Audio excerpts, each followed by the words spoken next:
team has to have it. I think we should actually make a template for each of the teams.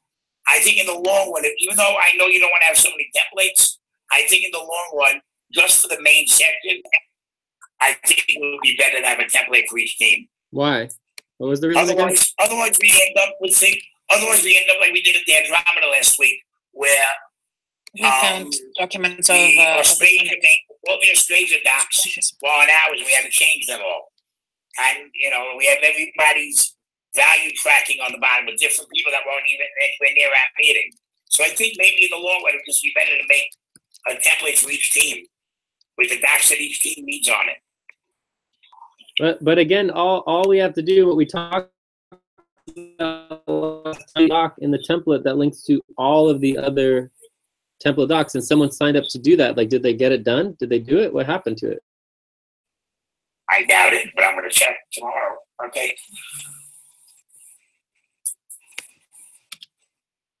Let's go over it. I mean, there's no time like the present. So somewhere at some meeting, I think it was the Andromeda meeting? Someone was assigned. I think so. Someone was assigned. Watch it with me, and then I'm going to feel really bad. Someone was assigned to work on a document that would link master docs of all of the teams. Yes, I do. I would blame myself. It was my fault. I couldn't finish it. Well, but we don't care about finishing it. We care about starting it. That's the important part, because we're all here to do it together. It's about linking it to the template meeting notes so that it exists, and then everybody can constantly be updating it and improving it together. That's one of the things that we need to get out of the habit of. The idea that weeks and days and weeks go by and you just don't even share a document because it's not, quote, finished, and then nobody else can work on it. So if you just, like, literally what I do is I create a blank document and I share the blank document immediately and link it immediately so everyone has access to it, and then start doing the work. Right? So everything that I work on is constantly available all the time to everybody. And I read the 14 weekly daily list of new documents, and we were supposed to do it together. If I would have seen it up there, I would have, tried to finish it up or did some more work on it. But if I don't see the doc, I don't know what to do with it. So right, I'm working on it. So right now the goal is to just have the link. We want the link to the doc, and we want it to exist. And then from there, I also want to remind people that we want to try to get out of the habit of thinking things are done, or even saying things are done, because they're not until it's fully verified and double and triple and quadruple checked and signed off. So just yeah. So it's both things. We want to present things when they're not done. We also want to not say things are done until they're and actually verify and confirm that it is verified and checked off, right? So list of master docs for all teams. I think that's a pretty good name for it, right? So are we making any progress here?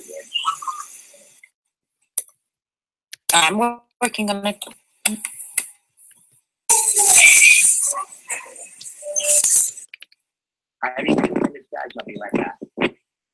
Is it that you just can't find it, or is it that there's a problem, or what's going on?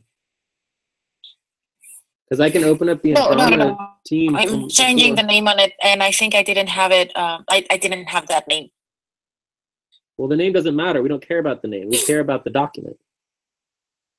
I just made this name to make a link in the template so that I can get the doc and link it as quickly as possible, so that we can move on, so that we're not just sitting here waiting for a link to a doc. Sure, sorry, Mom.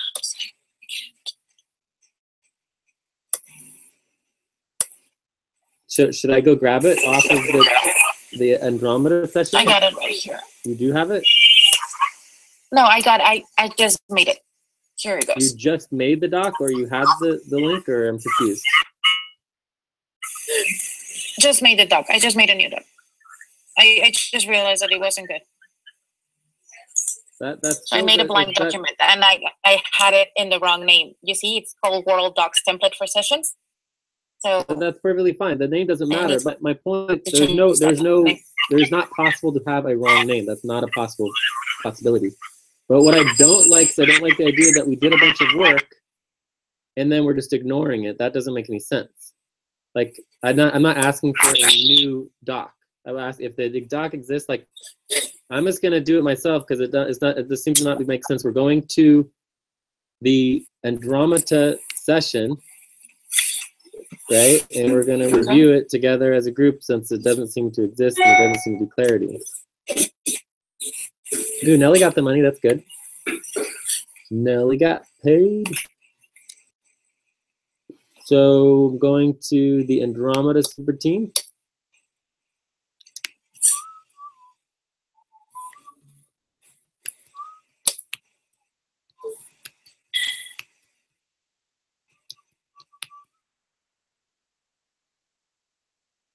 And then we want to go to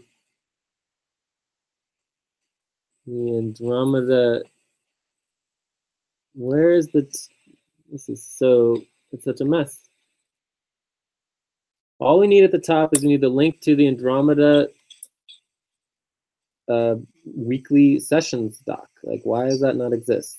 I know it used to be here and it's not here anymore. It should be right here. Andromeda main weekly sessions doc. Like, where is it? Why isn't it here? What happened? You guys understand that that's a major problem? Like, it used to be here and now it's gone? Yes, I do understand that. So where is it?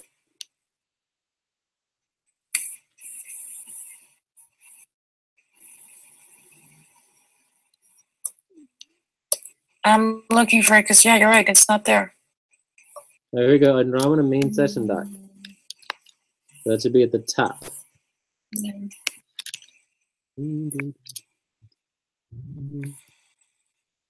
All right, Thursday, September 21st. Why does it say Thursday, September 21st, right? That's insanity, right? You want to follow me here? Are people seeing the problems? This like layer upon layer of problems? Is anyone even listening to me? I'm getting silence. Hello? I was just mumbling and incoherence. I want actual communication. Like, does anyone understand what I said, that we have layers of problems going on here in terms of the documentation? I think part of the problem was, yes, I think the problem was we've been doing the Andromeda section for so long. And when we did the one, we all forgot to just throw it on the dock, put it up on the dock. I think that's what might have contributed to the problem. Not excuse in any way, shape, or form. I think it might have contributed a little bit. Cool. But I mean, at the same time, it's like we have 7 people here just watching me do this, which is just literally even more insane. You know, it's like it should be perfectly capable to get all this stuff done instead of watching me do it. Is anyone not capable of understanding what needs to be done, or? So this would be Thursday, November 2nd, 2017, I think. Yep, that looks right. And then we have Thursday, October 26th.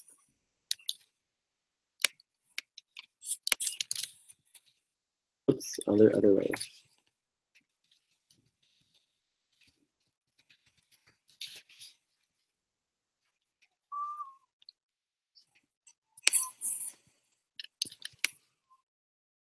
So basically, bottom line is we shouldn't need to spend 10 minutes updating some link to some document. It doesn't make any sense during our session. So, but I don't know what else to do if no one else is willing to do it, and everyone's just sitting here watching me, not even helping, which also doesn't make any sense. But what are you gonna do?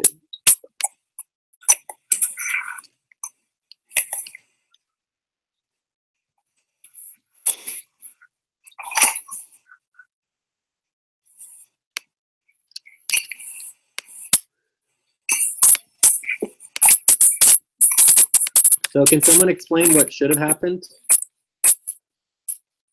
What should happen is the minute the doc is made, it should be linked to there. So what is someone doing right now for the Sonic team? So no one's doing anything right now? For the Is anybody harmony, which one, Jay? So you guys, what I'm trying to get across here is my feeling right now is everyone just sitting around doing absolutely nothing. We have 7 people here, and I'm the only one working. And it's like we're all getting paid. We should all be working right now. And the Sonic team, someone should be confirming that the Sonic teams are all back. Someone should be confirming that all of the Australia teams are linked. Someone should be confirming that all of the Central Asia teams are linked. Someone should be confirming that everything is linked and correct in all of the teams, not just me. You guys understand what I'm trying to say? Yeah. So what should be happening right now? I'm checking COBOL. Cool. All right. But first, someone should be doing Sonic because that's the team we're on right now.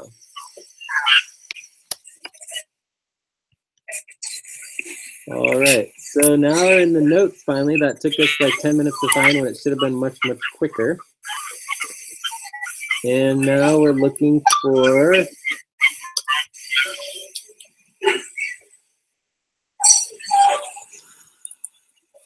don't see her get brainstorm. No. I don't know if I even see it here. Okay, Umbrella, Master Documents List, Lily, and Steve. So you guys just didn't do it. Is that correct? That's correct.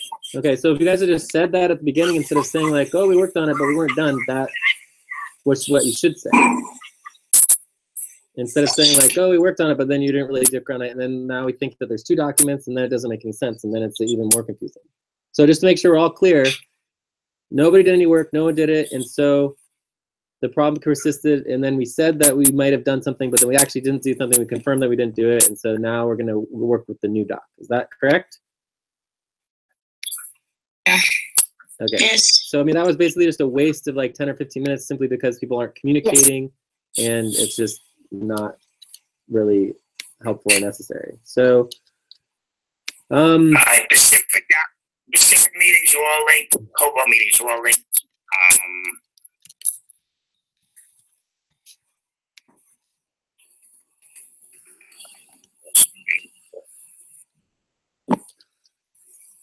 well, how are all those things linked? Oh, you mean they're linked from the other meetings? Okay, that's fine.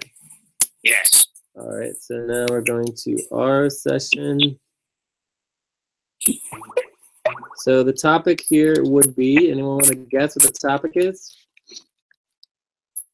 This is our documentations, our template documentations, template sessions, support documentations of master docs.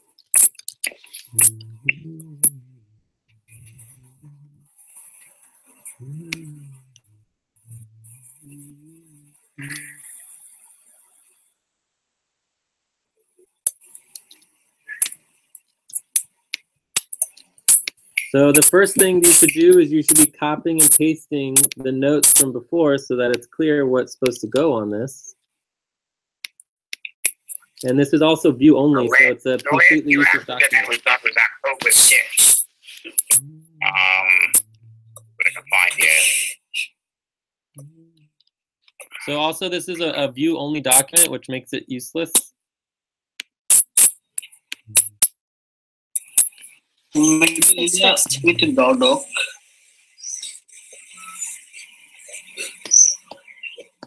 Yes, sorry, I thought it was fixed. Okay, thank you. It's fixed. Yes, I'm copying it.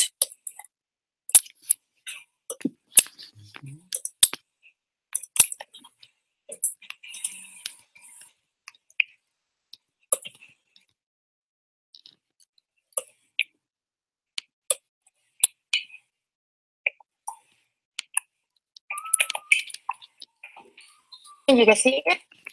If you can edit it. So here's the umbrella documents list that we want for every single team.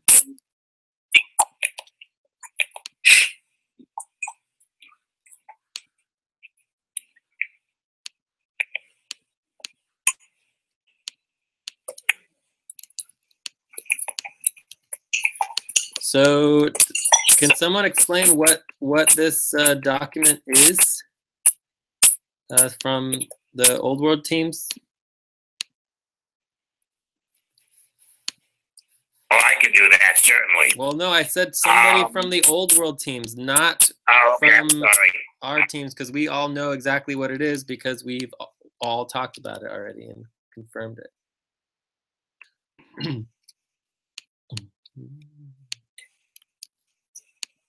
Can someone please say that they don't know what it is if they don't know what it is? Can someone please say something so I'm not just talking to myself, or what's going on? Yes. Yes is a completely unacceptable answer. So what, Lucy? It's combination of all the dogs for all the team. That's correct. So I'm not sure why it took so long to get someone to say that. So and why are we creating it? Why do we have it? It helps us get all the documents for all the sections. No. The reason why we have it is because. Oh, do you want to give it a try, Abdul? Yes, so we created this master doc for all teams so that we use only one template for every session. Yes, because it was annoying Steve that in the template it had all the lists for all the other teams, but not the teams that we were doing, because it only had all of the old world teams, not the new world teams. So it was getting frustrating. Okay. So now it just has, on the template, it has a list of master docs for all teams. You link to that, and then you just copy and paste your team's master documents into the notes that you're doing for your team. So for today, if you go to the top, it shouldn't say Austrasia master list. What should it say at the top for today? What should it say here? Sonic. It should say Sonic. Yes. I cannot update the Eurafrica main doc because wasn't at them, and I don't have the docs from the main sections. So somebody from the Eurafrica is gonna have to update the Eurafrica main doc with the sections since October 6th.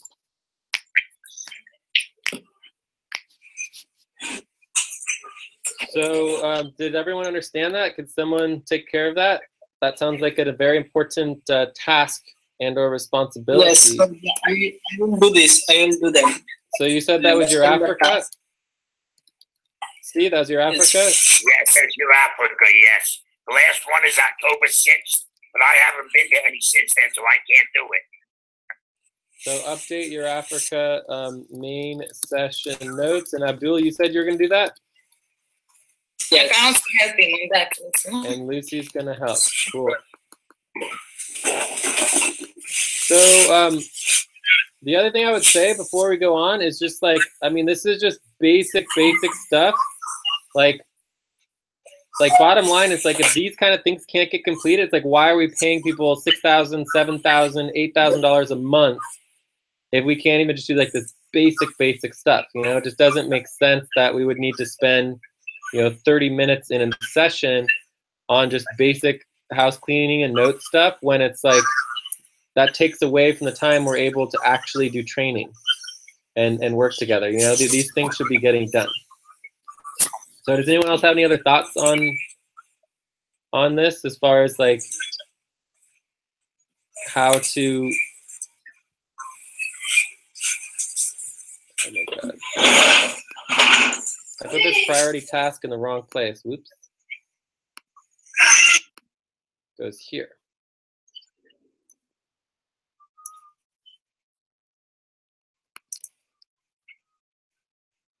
I'll give you another one. The last time the Sonic Master Task List was updated was the 18th of October.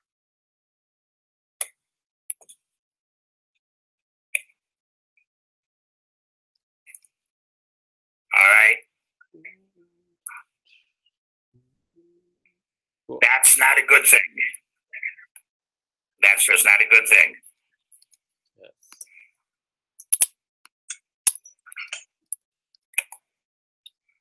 All right. So,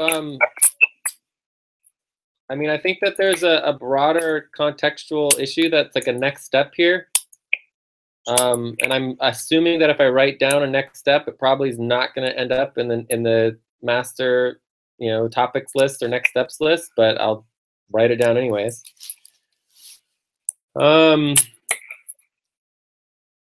What do you think we would call this? Because obviously it's a major issue. So it's either like follow through, taking responsibility, taking initiative.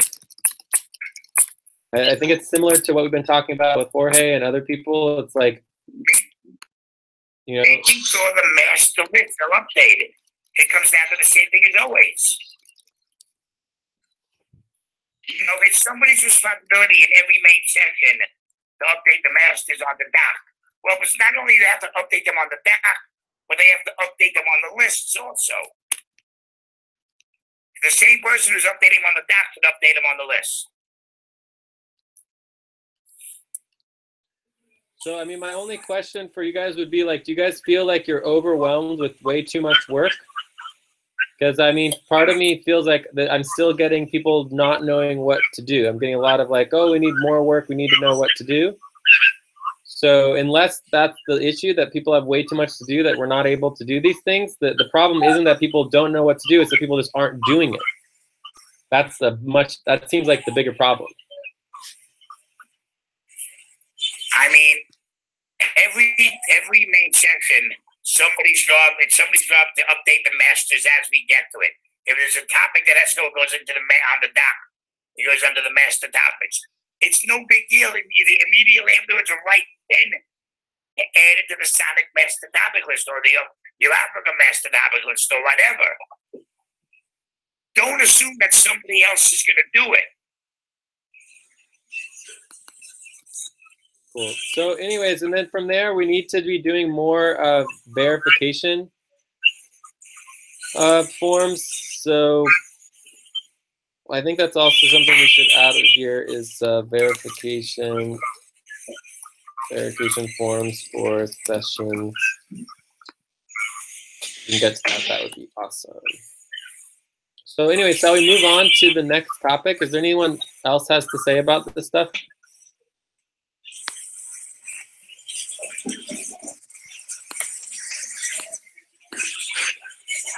So Steve, do you want to do the next topic?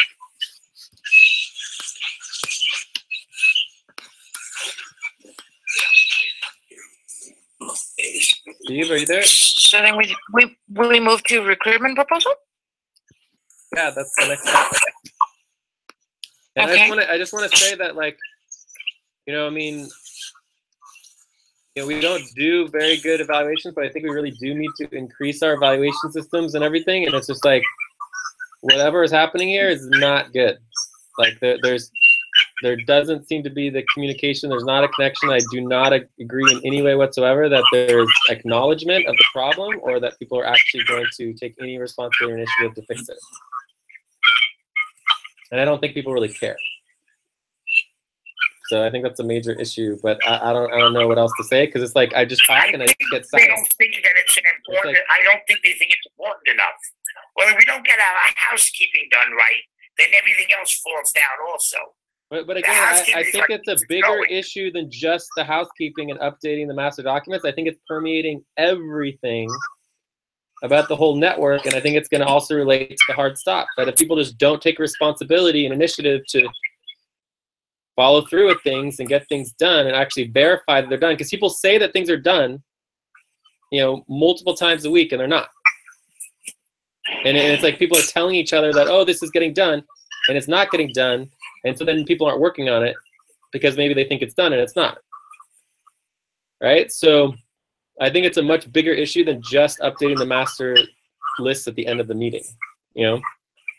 Yeah, I think so. So, but my problem is not that it's an issue. My problem is that we say something, and instead of people being like, yeah, yes, you know, we need to improve this, you know, here's some ideas, we're going to do this, it's just silence, as if no one cares. That's the problem. Do you guys understand that that's what the problem is? The problem is that me and Steve are concerned, and it's just silence. There's no communication going on. And then there's some mumble. I mean, that's not acceptable. It's just not okay. So there's a major problem going on here, and I'm down to move on, but it's like this shouldn't exist. Like, it shouldn't just be silence. There should be communication, and people should be acknowledging that there are issues, and we should be working through them and improving upon them and seeing what's going on. Like, you know, no one has anything to say about this? Because that just means like, okay, let's hire a new person and get someone else who does care about it. You know, it's like insane to me. I mean, Jay can only, do so much. And you can't watch everything we do. I can only do so much. I can't watch everything everybody else does. When somebody sends me a doc with 50 red lines on it and tells me it's done, I'm like, huh? Yeah, I mean, take pride in your work. Take responsibility for your work.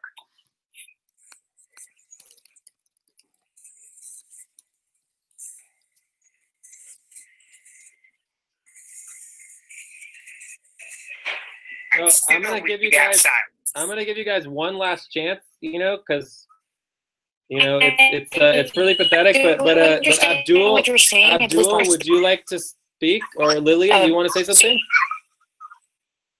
Yeah, I was going to say that I do understand what you're saying, and in my case, it's not that I didn't or that I do not care for this.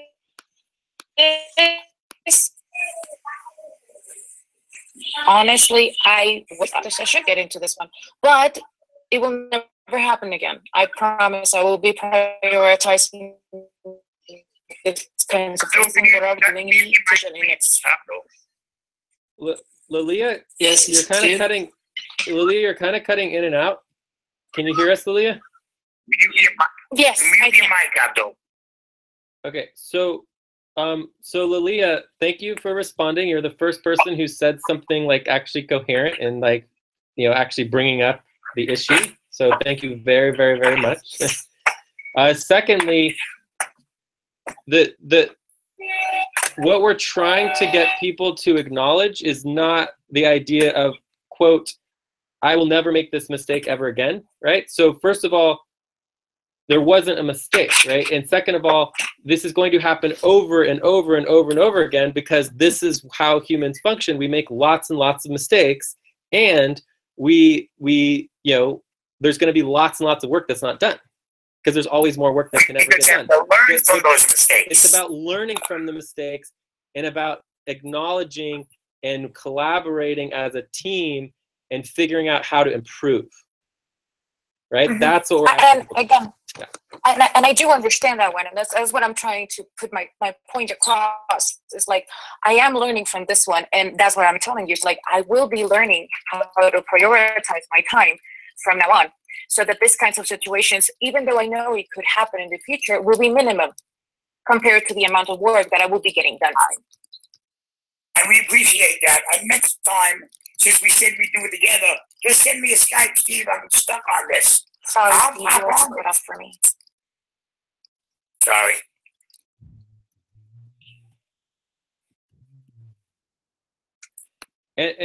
And also for those in other parts of the world, it's like you can always send an email, right? And because it's hard to be on live sessions all the time. So Abdul, did you have anything you wanted to add?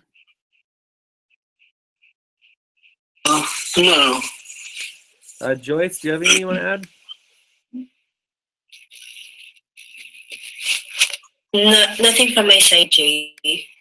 Albina? Just we will. Okay, for me, we are sorry on that, Jay. On my side, let me just say I've also relaxed, not even updating the doc.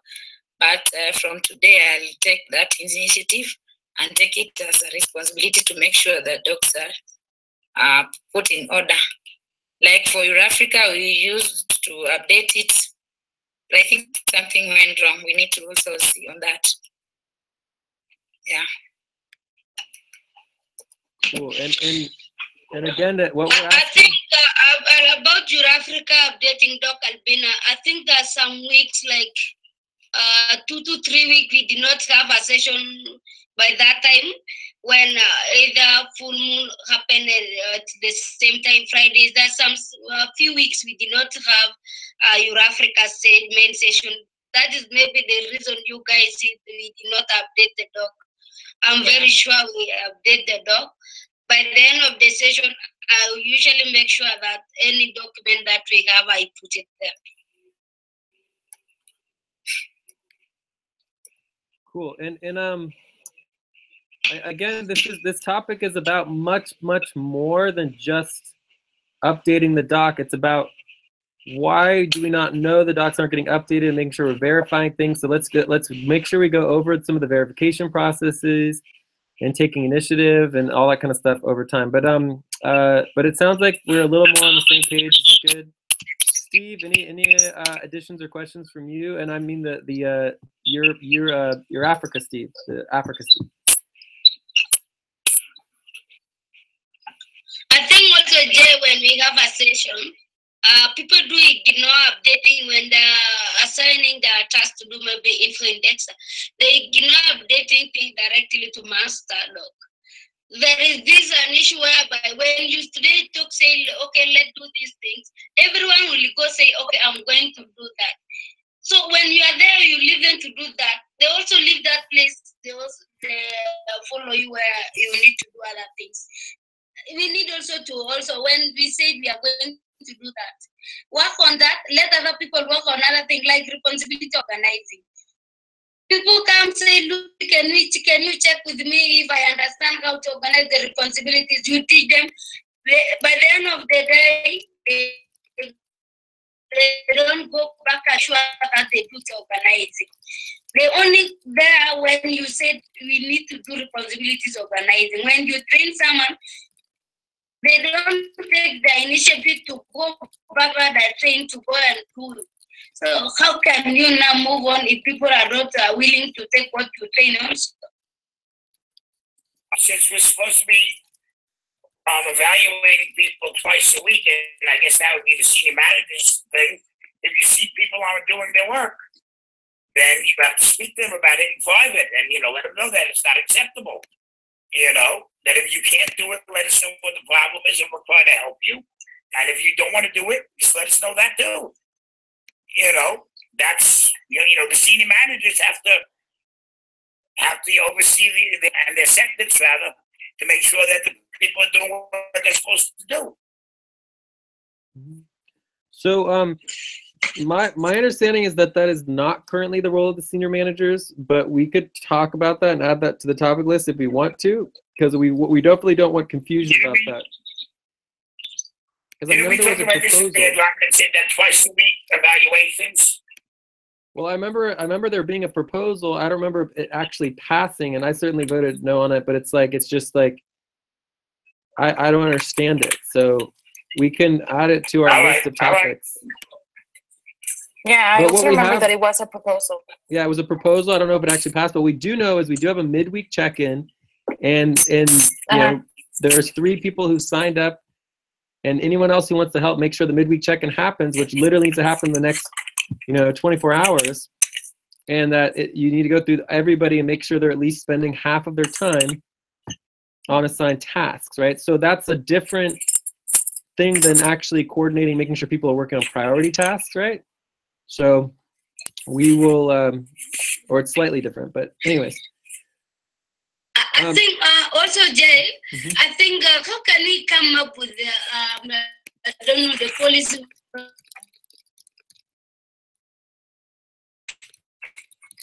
When people are really, we have how this person work on this. Sometimes somebody just go and copy and press on the work, showing that this person was working on this. And I did this. It should be in the bulletin notes what people are working on. You put you make notes in the bottom of your bulletin doc, and it should say what you worked on in that bulletin. So it can easily be checked if that's what you work on, unless people think people are going to start falsifying their budgeting documents. It should say exactly what somebody worked on. If I work on nonprofits for an hour, I put, nonprofit taxes 1 hour, VZ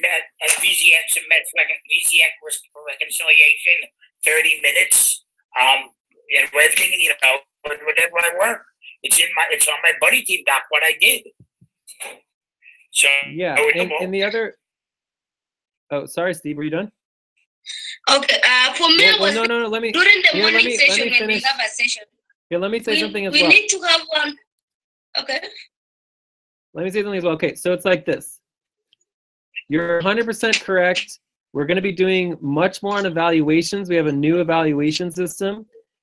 And then also we need to be evaluating output. Output is the most important thing. It's great that you do work, but if you don't actually accomplish anything, it doesn't help, right? So our output and our contribution rankings need to be based on actually doing work and accomplishing work, not just spending time, right? So, but the problem is that how can we go to output evaluation systems when we can't even do our basic weekly check-ins on just whether or not people are even doing work to begin with at all, right? So it's everything that we do, everything that I'm working with all of us on together as a team is an accumulative effort, and we keep advancing and getting better and better and better, right? But it's like, Lucy, you're kind of like 3 steps ahead always, right? Because you're amazing, right? You're doing all, you know, obviously have leadership qualities and are able to do more than some other people. But it's like, unless we can do the basic stuff, it's very difficult to step it up and actually start evaluating the higher levels of output and our evaluation systems. Does that make sense, Lucy? Yes. Yeah, so let's get our basic midweek check-in in just to make sure that people are actually doing something, even though they may not be accomplishing anything, right? And then we can start evaluating for output afterwards. But if we can't even evaluate for just actually doing work, let alone, you know, anything else, it's like it won't be possible to evaluate output. But that's the direction that we're going. We're going definitely to create systems of evaluating and supporting people who are actually getting work done. You know, I even talked with our new guy, Miguel, the other day. He was like, well, how do you verify that someone watched the training video? Like, he's brand new. We're like, watch 3 hours of training videos a week, right? And it's like, that you watched the training video. We're like, well, we don't verify it. But if someone says they watched the training video and lie about it and didn't watch the training video, then they'll have no freaking clue how to do the work, and then they can't get the work done. And that's what we care about, is the work getting done. If they can't get the work done, they're going to get fired anyways. You know, so it's like, if you want to lie about watching training videos and lie about you're doing work, it'll last in this organization. But the only way to step it up is for everybody to step up the level and actually take initiative and responsibility and get the basics done, so that we're able to do more than just the basics. Right now, we're still not getting the basics done. And what's going to happen is, if we don't get the basics done, there's going to be a hard stop and no one's going to be able to work. We have a 3-week notice on that, and we have additional notices based on our budget and our midweek check-ins. And that's November 15th for the midweek check-ins, and the budget is either this Saturday or next Saturday. Check. Anything else? So, Jay. Yeah. Yesterday I just find out our 4 weekly verification, daily verification spreadsheet. I just share my screen. I just found this 4 spreadsheet. So if we follow this spreadsheet, then we can verify weekly, daily, and other one. So this is the spreadsheet I just share. Okay, so this is the 4 responsibility verification spreadsheet. So this is daily, and you can just follow this one for verification of daily, weekly, month, twice per month, and monthly. So everything maybe we can just put out here, just Asia master notes, Andromeda master notes. So this is the one. If we just verify this one according to the daily or weekly or twice per month and monthly, so that will be fine maybe. Okay, but the primary question, Abdul, is you're implying that it's done. Is that what you're implying, or are you not implying that? Sorry? You seem to be implying that you're clicking on the daily responsibilities verification spreadsheet, And you seem to be implying that it's correct and done. Yes, I see this one that currently this will happen last May 21st to 27, but after that this is not happen. Yeah, but again, that's so a there's weekly. a- That's weekly, so it doesn't make any sense. If it's supposed to be daily, it should say a single date and it should be a single day. So that doesn't even make any So- sense. Yeah. So my, but this my is point, Abdul, is you're means- missing my point, Abdul. The way you are talking right now is as if it's correct and it's not. Right? Like your responsibility is to update the daily, weekly, monthly verification spreadsheets, and you're not doing it, and it's not getting done, and you're not bringing it up as if it doesn't matter. Does that make sense? Yes. So it's like, if you're going to take it seriously, you need to actually ask, like, is this done? Is it correct? What needs to be done to get it fixed? What needs to be listed in it? What are the daily responsibilities? What are the daily tasks? What is everything that needs to get done? And you should fix it, every single little detail of it, and continue to do it and not stop until it is actually verified and double checked and triple checked and everybody agrees on it. And you're not doing that. And most people aren't doing anything close to that. So if you did that, it would get done. But you're not doing that. Do you see what I'm trying to say? Yes, I understand that. So if you cared about it and you wanted to prioritize it, it would be on the list of priorities, and it's not. It's not on the list of priorities because you didn't prioritize it, you didn't bring it up in the meeting. So I don't even know what to say about it, but the answer is yes, yes, yes, and yes, we need to do it. The question is, how do we get it done? That's the problem, is the how, right? Because you bringing it up randomly for 10 seconds in a meeting, and we can't even address it properly, and then not bring it up for weeks and weeks and weeks, no emails, no Skype messaging, no discussions on it, no buddy teams on it, nothing, it's not going to get it done. Does that make sense? Understand that. So what are we going to do about it?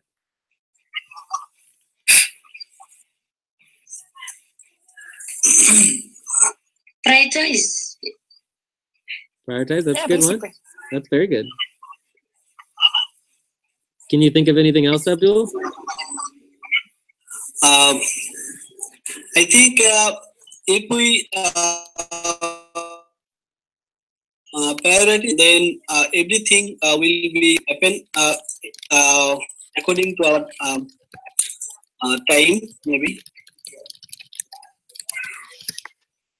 I have no idea what you just said, but how about just adding it to the agenda? So I just added it, daily, weekly, monthly verification spreadsheets. I added to the agenda. Right? So that might help move it forward.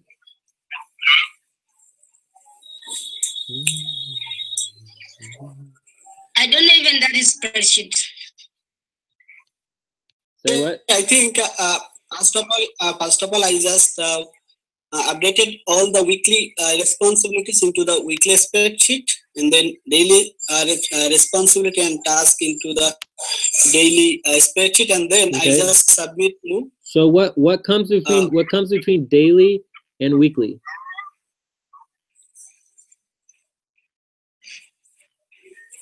I'm not clear your question. Can you say again, please? What comes between daily and weekly? The midweek.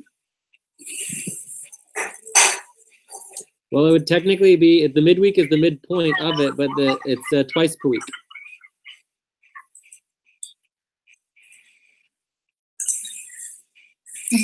Okay. Okay, for twice per week, we have no spreadsheet, but Are you not sure? sorry. Are you sure? We have Are you sure we have we no have a- spreadsheet for twice per week? yes, we have a twice per week spreadsheet also. Did you not just say that we don't have a twice per week spreadsheet? I also had that. I think we have. Yes, we also have a twice per week spreadsheet. Yes. I thought I just heard you say that we did not have it. So we do have it. So it exists. Yes. Okay. So anyways, the point here is that we're not going to get anything done on doing all the verification spreadsheets during a discussion on something that has nothing to do with that, right? The discussion point is not about getting the work done. The discussion is about why we're not getting the work done and the problems and issues about people taking responsibility and initiative. And so you bringing this up for 30 seconds in the middle of another topic that's not applicable to it is not going to get it done. So do you understand what will get it done, Abdul? Because what you're working on, Abdul, is one of the most important things that needs to be worked on. It's extremely important. It's one of the foundations to all of our verifications and ensuring that the work is getting done, right? So do you understand what is going to get it done? Yes, I understand. Yeah. Okay. Do you want to explain in your own words?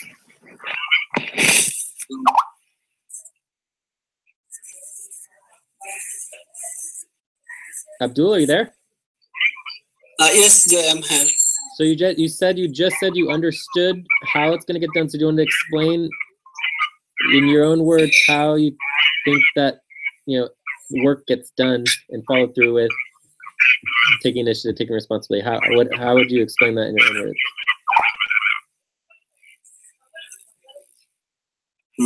So can I explain this weekly spreadsheet? No, it has nothing to do with the weekly spreadsheet. It has nothing to do with the weekly spreadsheet. What it has to do with is any responsibility that you have, whether it's weekly, daily, monthly spreadsheets or any other responsibility. How are you going to get it done, right? Because bringing it up for 30 seconds in an agenda item that is not about that topic is not going to get it done. Right? This is not the time to talk about the daily, weekly, monthly spreadsheets. You understand? Yes. And we can add it to the agenda, which we just did. We should talk about it. But what is going to get it done? We don't have to talk about it in the meeting to get it done. It can still get done. What needs to happen to get it done? You said that you knew. Does someone else want to answer it if Abdul can't? Can you repeat the question that you asked him? The question is, what gets the work done? What is going to get the daily, weekly, monthly verification spreadsheets updated and completed so that they're usable and that everyone's using them and verifying that all the work is getting done? Everything needs to be prioritized. Okay. For the work how do we make sure that everything gets prioritized and prioritizing all the responsibilities? Like my question isn't about the actual task or responsibility. My question is about the initiative and the drive. Somebody must step up to take that responsibility. And also ensure that the responsibilities are accomplished. You cannot verify when something is not done. You need to accomplish the way I see it. I think the bottom line is here to engage people. If they are really engaged and married and understand the whole process, people will do it. And at the end of the day, we just need for everybody, including myself, we need all to do it. So, I mean, we cannot prioritize everything because then you're not prioritizing. Prioritizing, it's what it is. You have to put something in number 1 and then a number 2 and then a number 3. That is prioritizing. Yeah. And if you prioritize everything, then you are not prioritizing. I think the bottom line here is what we need to do is engage everybody into this. Not only make them understand, but make them see and realize how is this going to affect in the long run and how is this going to benefit in the short run. So then that way people are engaged and people do it. Lila, you are very right, but the issue is if you can look at people who are really working on maybe, let's say, Sonic Team, you can even tell how many people are really doing the work on Sonic Team. They might be even 3 to 4, not even more than 4. People are really working there. Every morning, you find someone putting the same thing that was working yesterday. If you go to spreadsheet, you can even get the same thing. What I was requesting from the J that, can we have someone who can take at least 30 minutes to go through what people are working on? You just go and check what they're working on. You make sure that they're working on something to see if we can move ahead from this. Instead of doing this verification, all this midway checking still to be there, but we need to make sure people are working, especially during morning time for our session. We just go through with what that person is. We just assign people who can check on what people are doing. It can be even better. Yeah, and that would be the responsibility for the leadership buddy team to go into and check in on the other buddy teams to make sure they're actually working and have something to work on. If people aren't working and not doing anything, you should be sending them home, right? And it should be really clear who the HR ranked person is, you know, but it's like none of that's happening because people aren't, I don't think people really even follow up on a lot of that stuff. And it's not easy stuff, right? So we just need to get better and better and better at it. And some of the things we're going to be doing is we're going to be doing session verification forms for buddy teams, as the leadership teams, and we're going to be doing one for the senior shift managers. Okay, so anyway, Okay, that should help a lot. Okay, before you continue, apart from the someone you say from ranking that can go through people work, can you get someone who is always serious working, maybe can go sometimes even those who are let's say, for example, let's say Razu is ranking high. And he's not even maybe someone who is coming always. He doesn't even know more about responsibility. How can we help people? He's also among people we need to help. He cannot even go and check what people are doing. Yeah, you're right. Okay, well, the senior shift manager, if the person who's ranking, the HR ranked person is not doing their job, right? Then the senior shift manager can basically fire them on the spot and be like, why aren't you moving this forward? Like, make it happen, right? So maybe we need to review the positions of the HR ranking rankings. So that could be something that could be done. But again, it's the contribution rankings isn't even happening. Right? So it's like, why aren't we doing the contribution rankings at all, right? So if we had contribution rankings, we would know exactly who the highest ranking contributor is in every session, right? That's the position that tells everybody what to do. It's the most important position in work done, and we're not even doing it, right? So that's a problem. So like, what could I say right now for someone to take seriously the need to finalize the contribution rankings? It hasn't happened for months and months. Right? Does that make sense? Yes. Yeah. So, but anyways, going back to what Lilia said, what Albina said, Lucy said, and Abdul was implying, and also Joyce was implying, right, was that what gets the work done is the initiative, right? It's following up with it every single day, you know, reviewing it, checking it off, asking questions, writing an email to Jay over and over and over and over again until it's done. Right? There's nothing else that's going to get the work done. That's the only thing. You know, anything else is a pipe dream. It's hard. It's very, very difficult. It's very, very hard. You have to keep on it every single day over and over again. And you have to balance, you know, 100 responsibilities, prioritize 5, and work on 1. Right? And it's not easy. So it's just like all we're trying to tell Abdul is that if he wants to get the daily, weekly, monthly verification spreadsheets done, which is one of the most important things, we got to just, you know, keep on it, you know. And if you don't talk to me one day, write me an email, you know, write a Skype. Like, it's just like, you know, don't come later on and be like, oh, like, you know, we're going to talk about this for 30 seconds inside another agenda item. It has nothing to do with it, right? Like bring it up, prioritize it. Anyways, I think we should go back to just our basic meeting functions. Okay. And make sure we're on top of that, because I think that we're definitely in a spiral, but I think this is really good to get all on the same page, that the goal is to get everybody to step up, right? Not that you're magically going to get all the work done over saying. We're saying we just want people to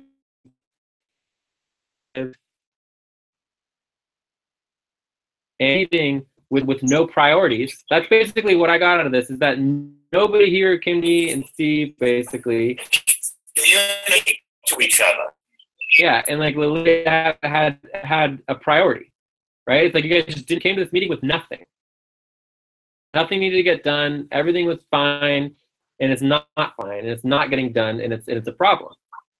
It means coming to the main weekly sessions with your priorities.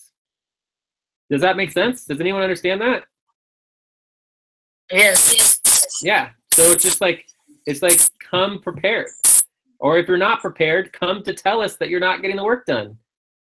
About it. It's like there's no expectation. Like I could talk for 15 minutes straight right now, probably a half an hour straight, to tell you guys list after list after list after list after list and responsibility after responsibility that I am not getting done. Right? I will be the first person to come out and say, like, there's so much work that I'm not getting done. That needs to get done both for the client, for ourselves, for making the world a better place, for saving people's lives, for helping animals and planet people and future generations. I mean, the world is falling apart, right? And I will be the first one to say that I'm not getting that done. Yeah. So it's like coming and being open about what is and is not getting done is perfectly fine. It has nothing to do with that. It's about taking the initiative, because I work my ass off every single day, and I follow through with what I say I'm going to do.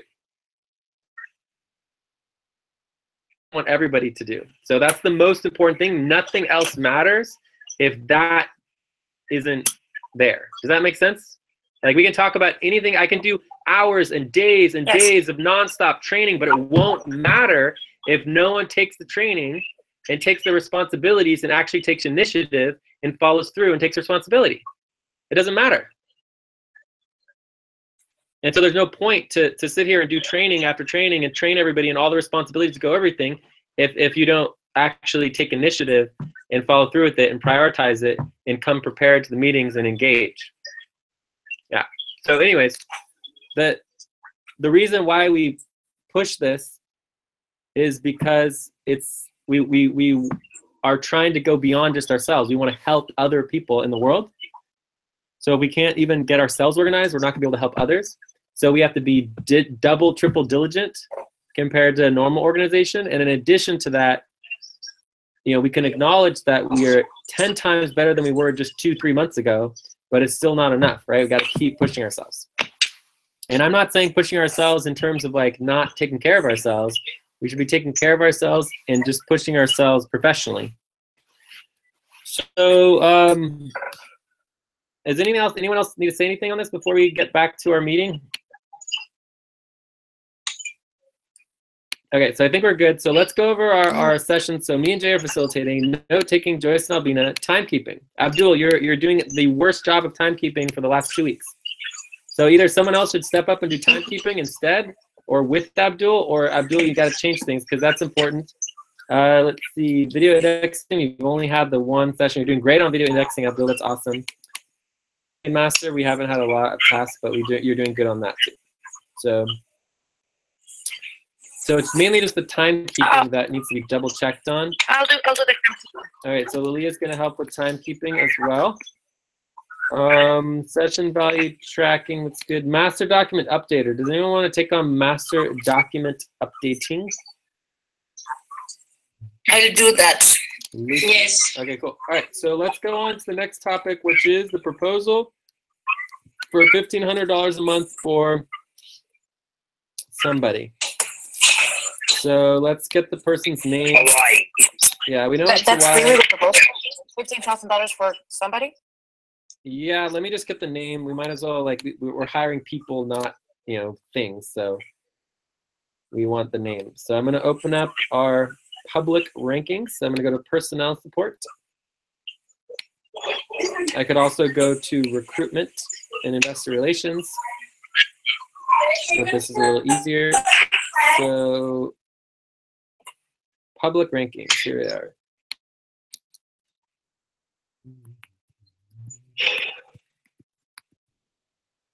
All right, so this first section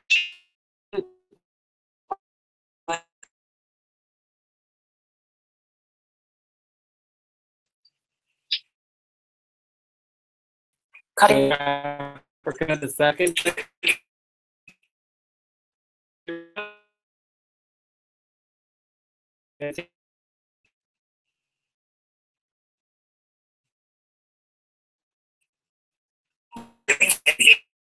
refresh.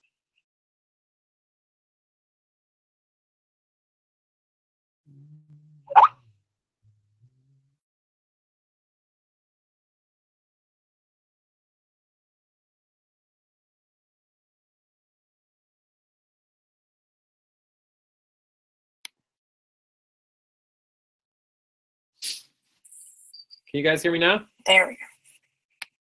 Yeah. Yeah. Okay, so the section is your Africa. The second section is second section is Australia. You have a bunch of I guess it's like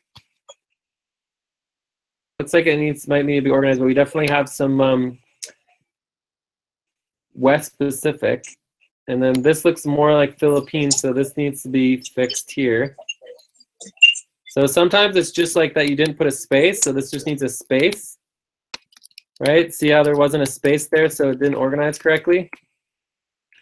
And then here's our 180-degree Leah. We already tried Leah. You're not sharing your screen. Jay, can you please share your screen? You're not sharing your screen, Jay. Oh. Okay, so let me go over it again since you guys didn't see. Can you see the screen now?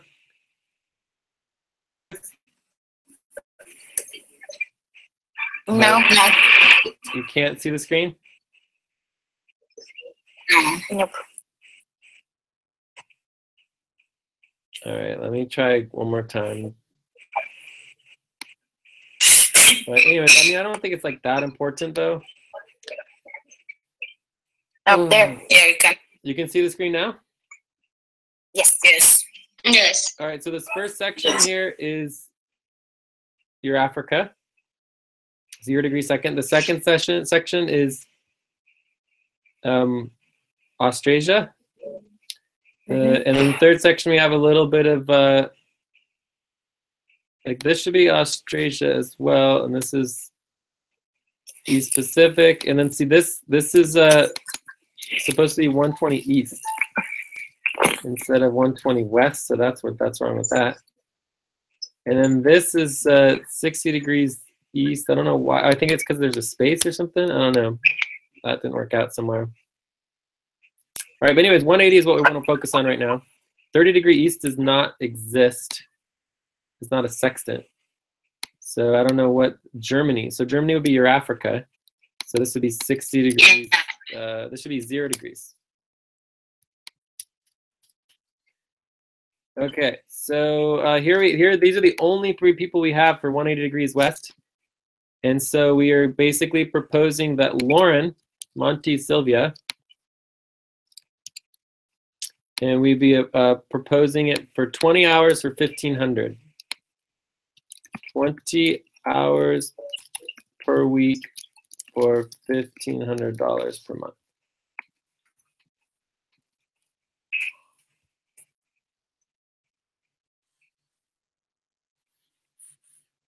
And it would be like, you know, $1 to $1 ratio. It's pretty reasonable rate. So if you think about their jurisdiction in relationship, for example, like Abdul's getting twice as much in relationship to their jurisdiction. Where's that put me? Yeah. You're getting like, I think probably like 40 cents or 50 Where does cents that on the put you, dollar. Jay? Yeah, me and Steve are getting like 50 cents on the dollar. All right, so that's the proposal. I think that's it. Like, should we vote on it? Okay. Steve, we got 2 Steves. So there's Steve. What's your last name, Steve? Steve. Otieno. There's Steve. Steve O. O. Owen Steve K. Yeah. Steve Owen Steve K. Okay. Steve K. Steve O. Fucking jackass. So then we have Lilia, Lucy, Joyce. So I'm going to vote yes. Are there any questions about the proposal? I vote yes. Steve K votes yes. Yes, formulas. Joyce votes yes. I'll be The there. only concern is that we don't have another person. Is that the local person that's gonna help you there? Nope, this is No, not that's local. Hawaii. This is for Hawaii. Hawaii, yeah. Okay. This is for Okay, global. But it would be temporary, so this I would will be go. temporary and month to month. But it's like we need to get somebody with 180. 180 is their top priority. Yeah. I will Lucia. vote yes also. So we have Lucy, Abdul, and Steve O. Yes, I'm voting for yes. Right, Lucy votes yes. We also yes. But Abdul still, votes yes. you need someone who can help you locally. They are not. Yeah, we also need to prioritize. Yeah, but if we can, if we can hire Lauren in Hawaii, that will help at least that section, and then we can get somebody, filling the senior sextant role for the 180-degree sextant, and then we'll get our local, and then that's all we need to do, right? And then maybe a couple more people basically the goal of the recruitment is to fill with level 3 all of the senior sextant positions in the next couple weeks. We should be able to do it. It shouldn't be that hard.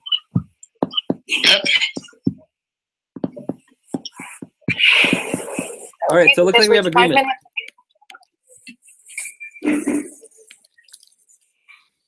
So now, who is going to do that? Should we ask Nelly to do it, or is Nelly busy? Doesn't she have something going on with her family? So approved. So who wants to communicate to her? Should we ask Nelly? Jay, is public ranking okay now, or still need some other anything to be added there? There's always things that need to be added and fixed up, but we can go through it if we want to. So as far as finishing up with Lauren, who's going to invite her? Should we have Nelly do it, or is Nelly busy with other things right now, or what's going on?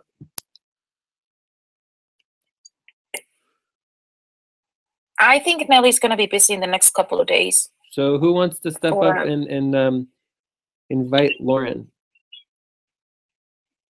I can also help. Me too. Only one person needs to do it. It's a single Lucy, email. Lucy can do that. Okay. Lucy can do that. Lucy, great. Yeah. Cool. All right. So I think that's good. And hopefully we will follow up with more on that. But I think that's it for the because you are on public ranking, you are there. And there is a question I want to ask you. Mhm. Can you go to my on my offer there? You write 30 hours in a yellow. I don't understand. Yes. Well, as far as I know, you're working more than, you're getting a lot of back pay, which would imply you working more than the number of hours that you're committed, and we would want to have the actual number of hours that you're working if you're working more than the hours than that you're in your proposal. Does that make sense? Okay, but now I'm working like 20 hours. I add my hours. 20 hours before back pay or after back pay? I'm working for 20 hours now. Or should I work for 30 hours? Can I put 30 hours? Jay is The asking question after is, back pay or how many hours are you actually working? That's the question. Because if your proposal is 20 hours a week for $600 a month, right? That would imply that you would only work 20 hours, right, or less. But if you're working more than 20 hours and you're accumulating back pay, you should be writing down the actual number of hours you're working above the 20 hours. And it should just be like an average. Okay. I understand. That's why it's yellow. So Albina as well, it's like if you're accumulating back pay, it means that you're working additional hours. I added my hours. I now have 17.5. But again, they're 400 now. Me, I'm not getting 400. But if you got an advance or you got a back pay payment, it is more than your agreement, right? So the same thing would be with Thomas. He got his actual money includes the back pay. Do you understand what I'm saying? Yeah. So we have to add up the actual pay that you're getting, not just what was in the budget. And the same thing is true with everybody else who got additional pay for their back pay or their upfront pay. So we want to put the actual hours and the actual pay. Fine. Sorry, 1 minute for the 10-minute mark, and we are about to reach the bottom of the hour. But overall, this is looking a lot better. It looks like we have the rankings pretty updated, which is good. Yeah, I did that. Excellent. Thank you, Lisa. Okay. Julio. All right. So,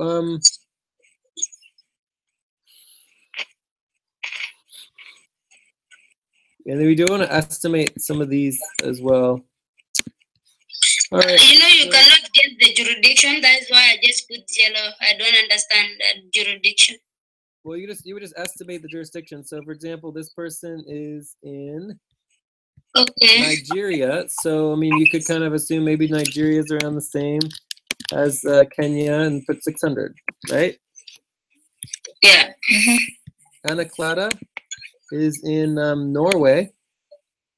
So that would be probably a lot higher. She's inactive. She's not working with us anymore. And of course, this is not an act of not working with us anymore is not an actual. I'm not the one writing that. I don't know who comment on that. I'm just reminding us. I was just only. But we could updating. estimate that it's probably around like at least $4,500 a month, probably, right? I mean, who knows exactly, but let's throw that out there, right? Does that make sense? Okay. But we could We actually just reached 10 minutes. Thank you. So we could actually look it up and find out exactly how much it is to live in Norway, right? Maybe Norway is only $2,000. I mean, in Finland it's about $2,500. So, anyway. Okay, so. Okay, you can just do estimate. We estimate, then maybe yeah. Yeah, it's just an estimation, exactly. Okay. All right, so I think we're good on the recruitment proposal. Do we want to talk about recruitment in general, or are we ready to move on to payroll? We move on to payroll. So we could add this to our list of things to talk about is more recruitment planning.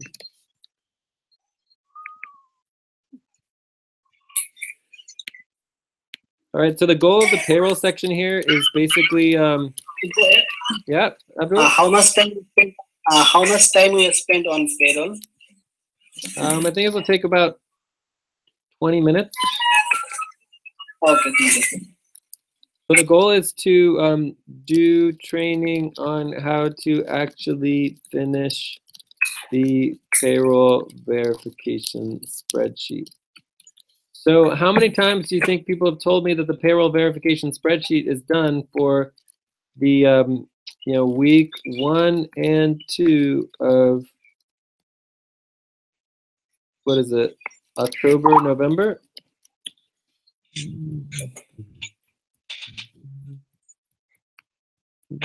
Probably about 5 times over the last 3 weeks.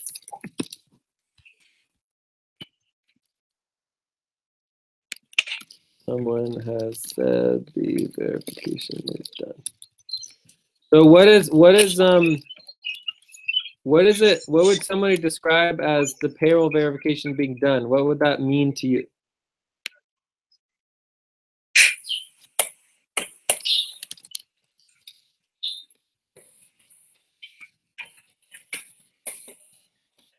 Well, I will step up on this one.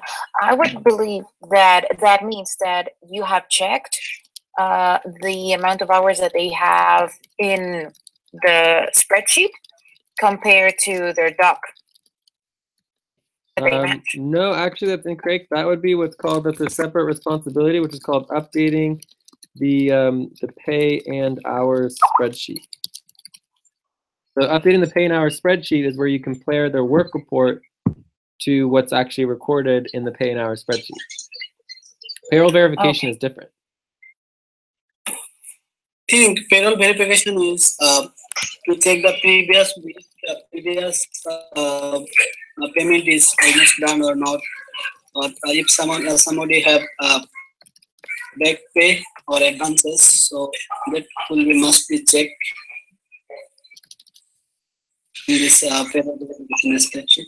I don't really think more back pay. I think we just check the advances. Maybe if someone borrow advance, or there is any pending, someone not paid for that week, you carry forward to the next week. Or if there is any bonuses for somebody, you have to also check on that. Bonuses, that's good, that's good. Okay, so I feel like the question you guys are answering is, you know, what kinds of work and how to, you know, work on payroll verification, right? So that's a very different question than what does it mean for the payroll verification to actually be done?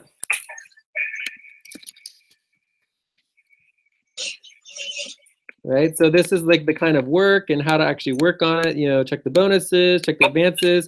So you could check all the bonuses, all the advances, check, make sure all the previous payments are done, you know, update all the payrolls, spreadsheet and hours.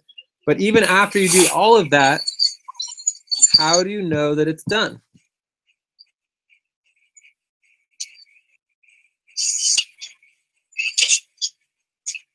Because you do verification, when you are done with the verification, you have more clear that there is nothing left. Maybe what you don't understand, maybe you put it yellow. You are sure of the verification is well off and clear. Maybe sometimes the only places that left yellow, it is you who always go and recheck, especially bonuses and a deliverable. Great, so that's exactly correct, Lucy. So if you have yellow, what does that mean? That needs to be verified. You didn't understand. So for me, basically, if it has yellow, that means that it's not done. Do you guys agree with that statement? Yes. Okay, so if it is yellow, if there is yellow, then it is not done. Right, so what then would be the goal to actually have it be done, completed, finalized? What would be the goal?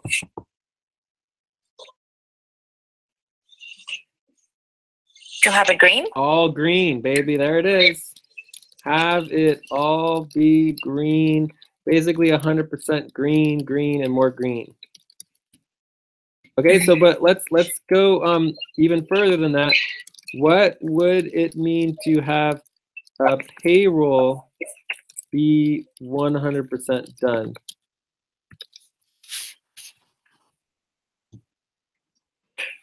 In other words, what is the final output and goal of payroll?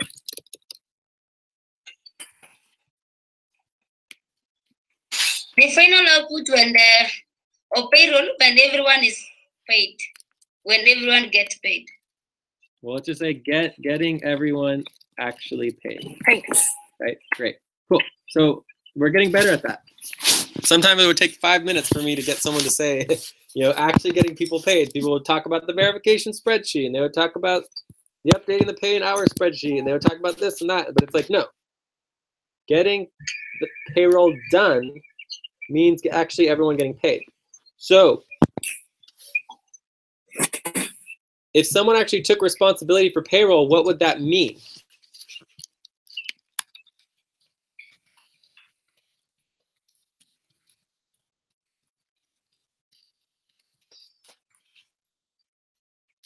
What would it mean if someone took responsibility for payroll? What would that mean? To do verifications. No. And to make sure they pay. Okay. Keep going. That second part sounded good. To make Yeah. sure what? To make sure what? To make sure the payroll is well verified and people who are on the payroll are get paid. Make sure that payroll gets verified and make sure people get paid. Okay, so what would they have done yesterday?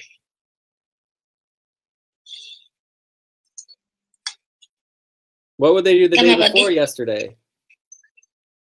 What would they have done last week? What would they be doing today?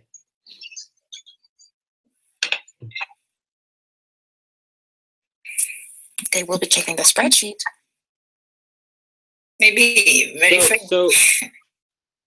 So did somebody check the spreadsheet last week?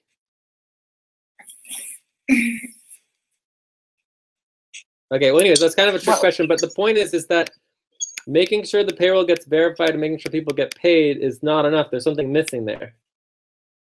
Because it has there's no time frame.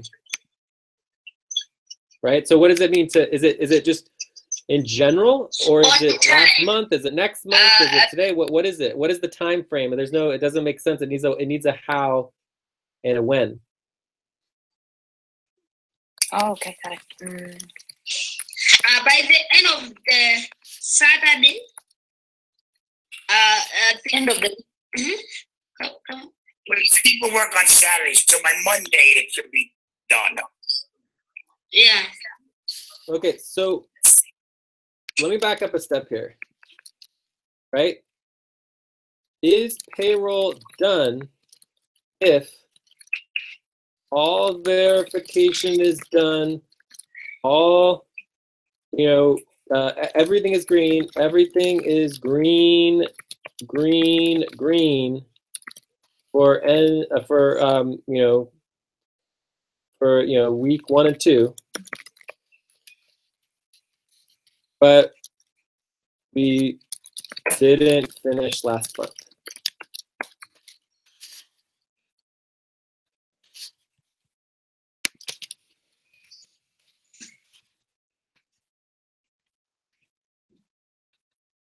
Is payroll done if all the verification is done, everything is green for week 1 and 2 of the new month, but we didn't finish last month? Is payroll done or is payroll not done?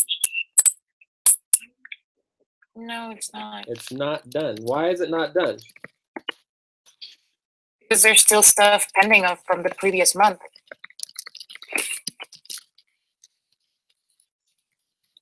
Does anyone else have anything to say about that? Or is that enough? So my point here is taking responsibility for payroll has nothing to do with the time frame. You guys, that make sense? Like if someone actually takes responsibility for the payroll, it's not like they're only responsible for payroll next Saturday, or they're only responsible for payroll because it's the midweek or because it's this month or because it's that month. That has nothing to do with the responsibility of payroll. Okay? Does that make sense? Okay. Yes. So if you have everything done for week 1 and 2, yet last month wasn't finished, it's still not done. The payroll's not done. And we shouldn't even be going on to week 1 and 2. We should be going on to Saturday payroll for the week or whatever, because the previous week wasn't done. And that's what's happening over and over and over again, is that every single week people are just like, oh, all the past payrolls are done and I'm working on the new payroll and the new payroll's done. It's like, no, it's not done. Nothing is done because we're just skipping over and ignoring all of the previous payrolls. So let's go back to this other question. If someone actually took responsibility for payroll, what would that mean in relationship to how and when? Making sure the previous payroll is all verified and green everywhere, so that you can move on to the next week. To the current one, yeah.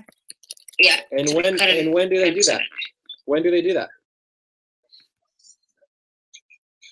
So that's a great how. So they make sure, so how they do it is they make sure that the previous payrolls are all verified and green everywhere so we can move on to the next week. That's a perfect how. But when do they do that?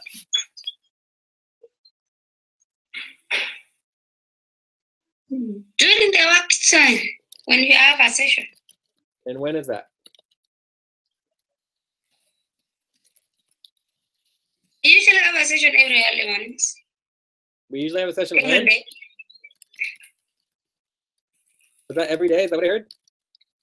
Yeah, we have a session every early morning. So anytime you just precise and make sure that where do you see there is still a yellow color on a previous, You recheck it and cross-check. If you don't understand, get in touch with the J to give you the clear answer.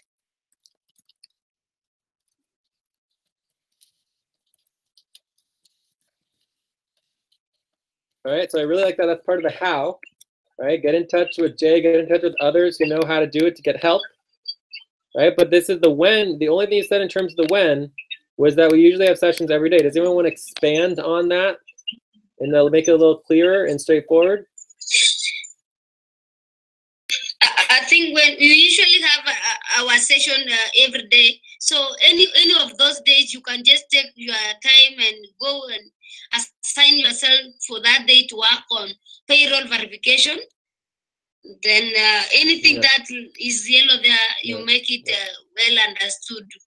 So if you don't know, maybe sometime there's some circumstance you don't know deliverable thing. That's why you find it yellow. You cannot guess. That is now you can maybe tell Jay. So now I'm done with this one. I don't understand about deliverables. So Lucy, if you go through payroll verification, you make it all green. Is payroll done? 7 minutes left of this topic. It cannot be all green, Jay, because sometimes if someone has a bonus, for me, I cannot understand how can I rate that person, the bonuses that person have. But let's say that it is green. Someone have a deliverable. For me, I can make other parties green, the one I understand. But coming to bonuses, I don't know. Okay, but let's say you did know and you made it all green. Would payroll be done if payroll verification was all green? Everything was green. Would payroll be done? No, I cannot make everything is green when there is but that was not my question. If you could make everything green and you knew how to make everything green and you made everything green and everything on payroll verification was green, would payroll be done? Yes. No, not yet, because there's all still payment to be sent. Yes. So Joyce is right. So you got sidetracked. You got focused on the payroll verification again, when payroll verification is not actual payroll. That's just one responsibility, and just because payroll verification is done doesn't mean that payroll has been completed. So Joyce is 100% correct. Right? How do we know that payroll is complete? Yes, the payroll verification is complete, Jay, from my side now. It is now from your side to pay, not me. No, when I'm done, 100%. Everything is clear. It is also gonna be it is going to be easier for you to pay people. No. That attitude right there is why people don't get paid. The idea that like, oh, I just do some stuff on a spreadsheet and then it's no longer my responsibility anymore, and people aren't taking responsibility for it and it's not happening.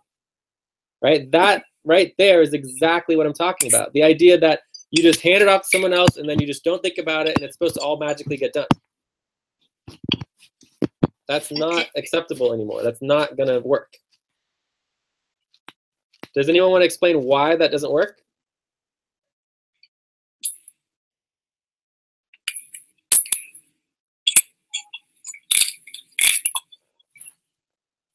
So what I just heard Lucy say is that basically, she does as much as she could do on the payroll verification, and then she hands it off, and just has Jay do it or someone else is going to do it, and then it's not her responsibility anymore.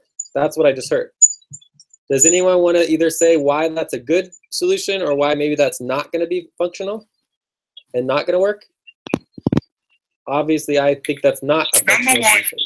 Number one, if nobody tells Jay that it's ready, Jay can't pay. Jay at the moment is the person paying people, doesn't know it's ready, so doesn't know he has to pay people. Number two, we can't finish one part and just forget about it. Every part is part of the whole. And that's where we have to communicate. If you're a sector manager, you make sure the next sector manager knows that the payroll is ready, so then you let the next person know so that Jay finds out. Or you Skype and tell him. Yes, so prioritize it in his time schedule to get it done. Because Jay's schedule is the most basic of all about it, and he needs to fit everything in. So if you don't tell him, nobody's going to get paid. Yeah, but either way, it's still not acceptable to just tell pay to the whole concept of telling Jay that payroll is ready, end quote, and that's supposed to get payroll done is not acceptable. Period. I And did somebody verify it after you finished it, Lucy? Because there's a double and triple verification that needs to be done. Yeah. Plus, the point is that we're all working on it together, right? The whole idea of just telling me that payroll is going to get done and then suddenly magically it's going to be done isn't how payroll gets done at all. That's not at all in any way, in any shape or any form, how payroll gets done. There's no step in the process that says, tell Jay that payroll is now done, and now payroll suddenly gets done and nothing else has to happen for me or anyone. Right? That is just not a part of the steps at all. So we want to just get that out of our thought processes on every level. Does anyone disagree with that statement? To me, I don't disagree because how can we now go do that if the payroll is done? I think the step is maybe to tell you, Jay, the payroll verification is done. The way Steve said, I don't know other way. When you are done, you notify Jay. The payroll is done. What next should we do? Maybe is that the question? Maybe can we pay people? Yeah. So let's go through a couple things here. The most important thing that I'm trying to get at, you guys, that I still haven't heard is going back to our basically. You know, we had a discussion on basically taking responsibility and initiative, right? So that's the part. Sorry, 3 minutes. Yeah. So we're obviously going to go over here because we're not making enough headway here. But going back to our taking initiative and taking responsibility, right? That's the part that's missing here, right? So the question is, if someone actually took responsibility and initiative for payroll, what would that mean? Right? And basically what I got about it is that, you know, we have a session every day, maybe here and there, we might prioritize some payroll verification, then we might do some payroll verification, then we just like tell Jay that it's done. That's what I got. And my solution to that would be that if someone actually took responsibility for payroll, that's not what it would mean. It means something else. That's not going to get payroll done. It's scheduled. It means that it's scheduled in the buddy teams every week. That when that the verification gets done and maybe triple done, then you bear back saying who needs to be paid what, and then maybe you let Jay know. Maybe. No. It's not about the whole concept of letting me know about something is not part of the process anywhere. We're all working together constantly all the time. No, well, you're the only one who can do the final step on this. Yeah. So how do we do that then? How do we do step the up final? And let me do the assistant treasurer so that I can do the F2M payroll. I didn't hear that last part. I said we step up when we have time, so you can tell me what I need to know, so I can at least do F2M payroll and take it off your board. I don't necessarily think that that's necessarily the issue. And either way, then someone would need to be helping you. So it doesn't matter who the treasurer is. The process is the same, right? The process is to support the treasurer. How do you actually get the payroll done? Because all I'm hearing so far is you just basically send a Skype message to Jay, tell him that the verification is done, and then suddenly everything magically gets done and everyone's just magically paid. That is not a correct answer. That is the wrong answer. It doesn't matter whether you replace Jay with whoever the treasurer is. It's the wrong answer. I think it's make a follow-up until everyone gets paid. Oh my God, that was exactly correct. You follow up, continuously until everyone gets paid. Right? So okay, we just reached 20 minutes. All right, well, we're going to have to go over here because we're making really slow progress. So for the first time, it took us 20 minutes for someone to say that they're actually going to follow up continually. Single person gets paid. So Steve O just hit the nail on the head. Does anyone want to put that in their own words? Or do you want to say it again, Steve O? Because that was genius. That was exactly what we're trying to say. Want to say it again? Until everyone gets paid. Do what until everyone gets paid? I think you contact the person who is responsible for paying. So basically the key is the follow up, right? That you're following up continuously until everyone gets paid, right? And you're contacting everybody, all the responsible parties, to make sure that everything's getting followed through with and that it's all happening. Okay, so the only other part that's missing is the scheduling, right? Scheduling, payroll sessions to get the work done, right? But other than that, it's like the whole concept that payroll is like a once a week thing or once a month needs to go out the window, because it's not. Payroll happened to get it done.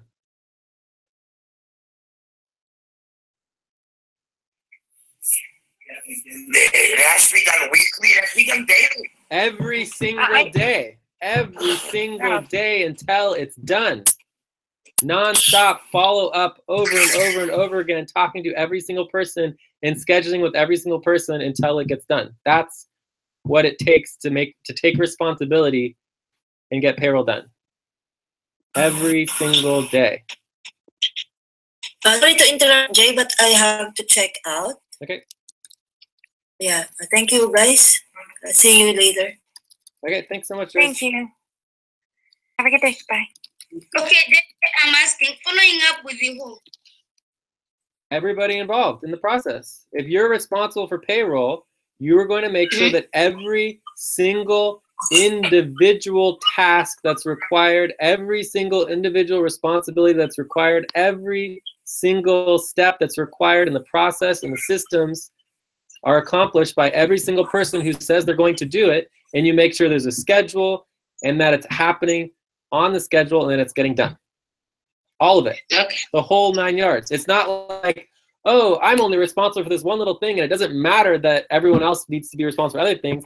I did my thing and so I don't care anymore. That's not going to get payroll done. You see the difference? Yes. Yeah, there's a big, big difference. So what? But not really don't care when you verify and leave it, don't care. But you, according to me, I feel like maybe from there I have no other maybe authority again to do any maybe follow up or paying people. That's why I said maybe after finishing with the verification, I just finished from there. It is now your time maybe to check on it. Understand I should do a follow up. So when you do payroll verification, do you do it all by yourself?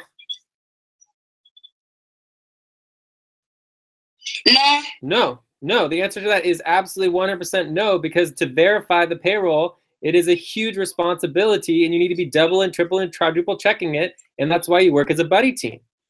And you work with Albina or you work with Abdul or whoever the hell else you're working with to support the payroll verification. And then somehow magically that goes for, we're just going to go tell Jay, and somehow Jay is by himself going to get everything taken care of, right? That's the problem. The idea that everything gets done in buddy teams and everything done is with us supporting each other, yet somehow it's in people's minds that payroll gets done by just telling Jay that it's done, and then everything magically happens and everyone's magically paid, right? That needs to go out people's ears and never be part of any discussion ever again, because it's not the truth and it doesn't work.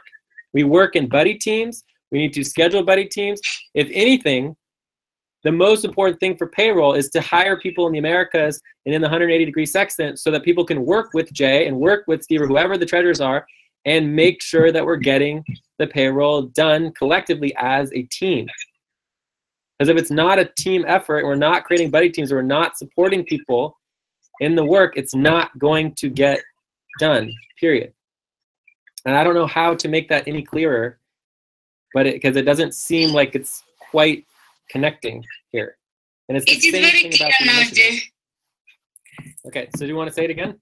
No, it's clear now. Well, the only way I know it's clear is that I hear it, because I just heard the opposite of that. So does anyone want to? No, I said I understand, and it's clear now that when someone is working on payroll, he or she should do a follow-up. Okay, and so what would the follow-up consist of? What would you do with the follow-up? Yeah, you follow up with people who are not yet paid and why. You have to check. And what's the most important thing that we need to do for payroll to get it done? To run the payroll, what's the most important thing for follow-up to make sure it gets done? So we need to checking every day if the first of all, if the payroll verification is done, then we need to check if the other the people are already paid or not. So that's why we need to check. Okay, so you're getting close there, but Lilia, Okay, what did we do that got payroll done, and how many different tasks are there associated with running the payroll right now? quite a few.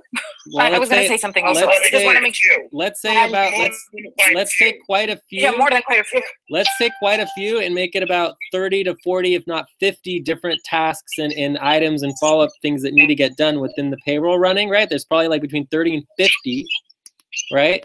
And how did we move forward with that, Lilia? What did we do? How did we do it? What was the first thing that happened that actually made the payroll move forward instead of going nowhere?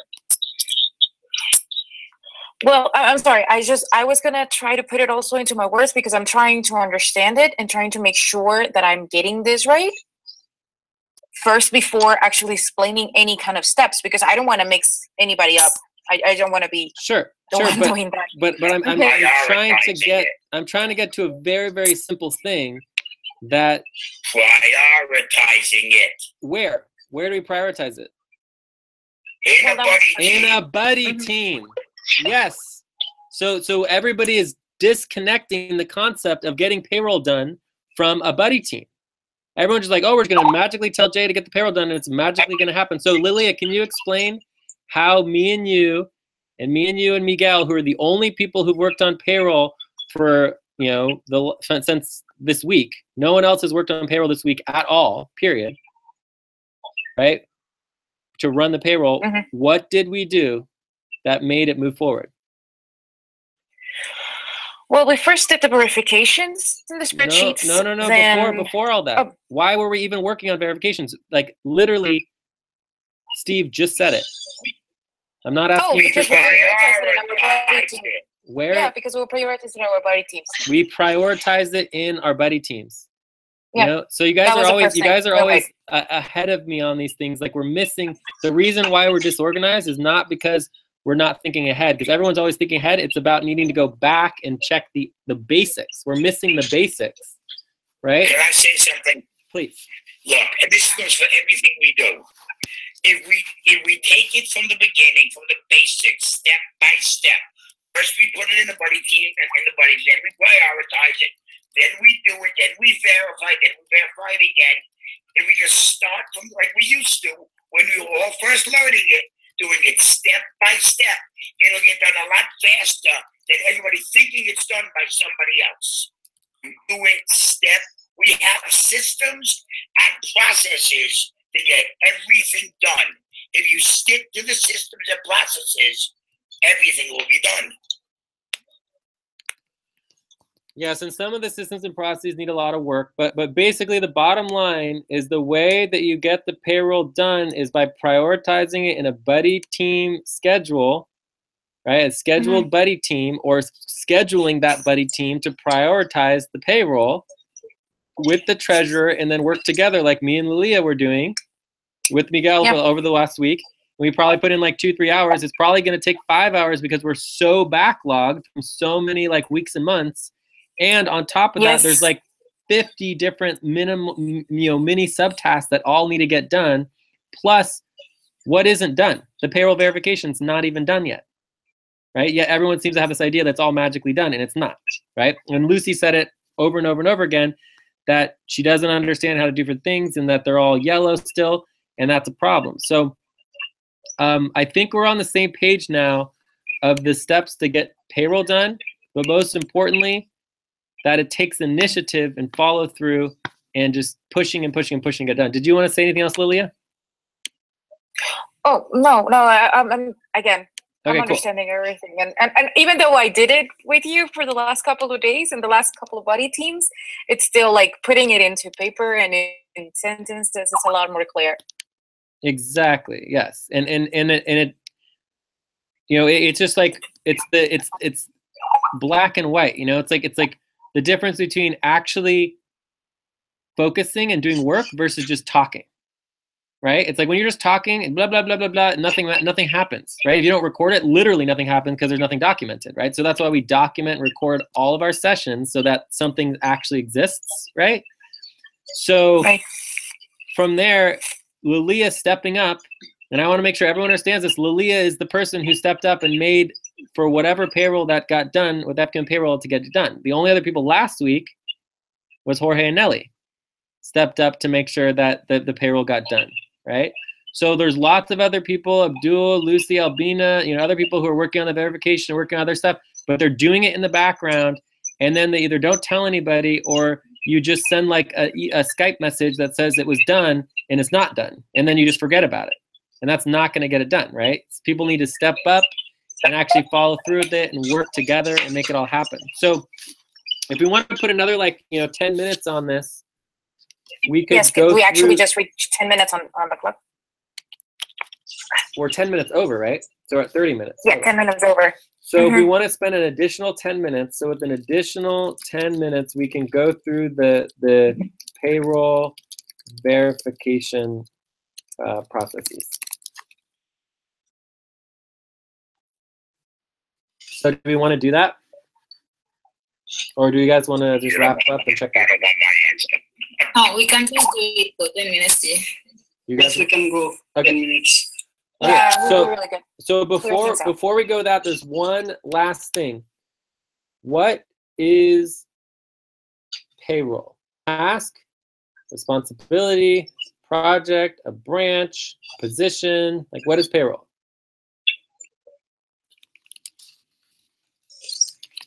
What's FQN payroll?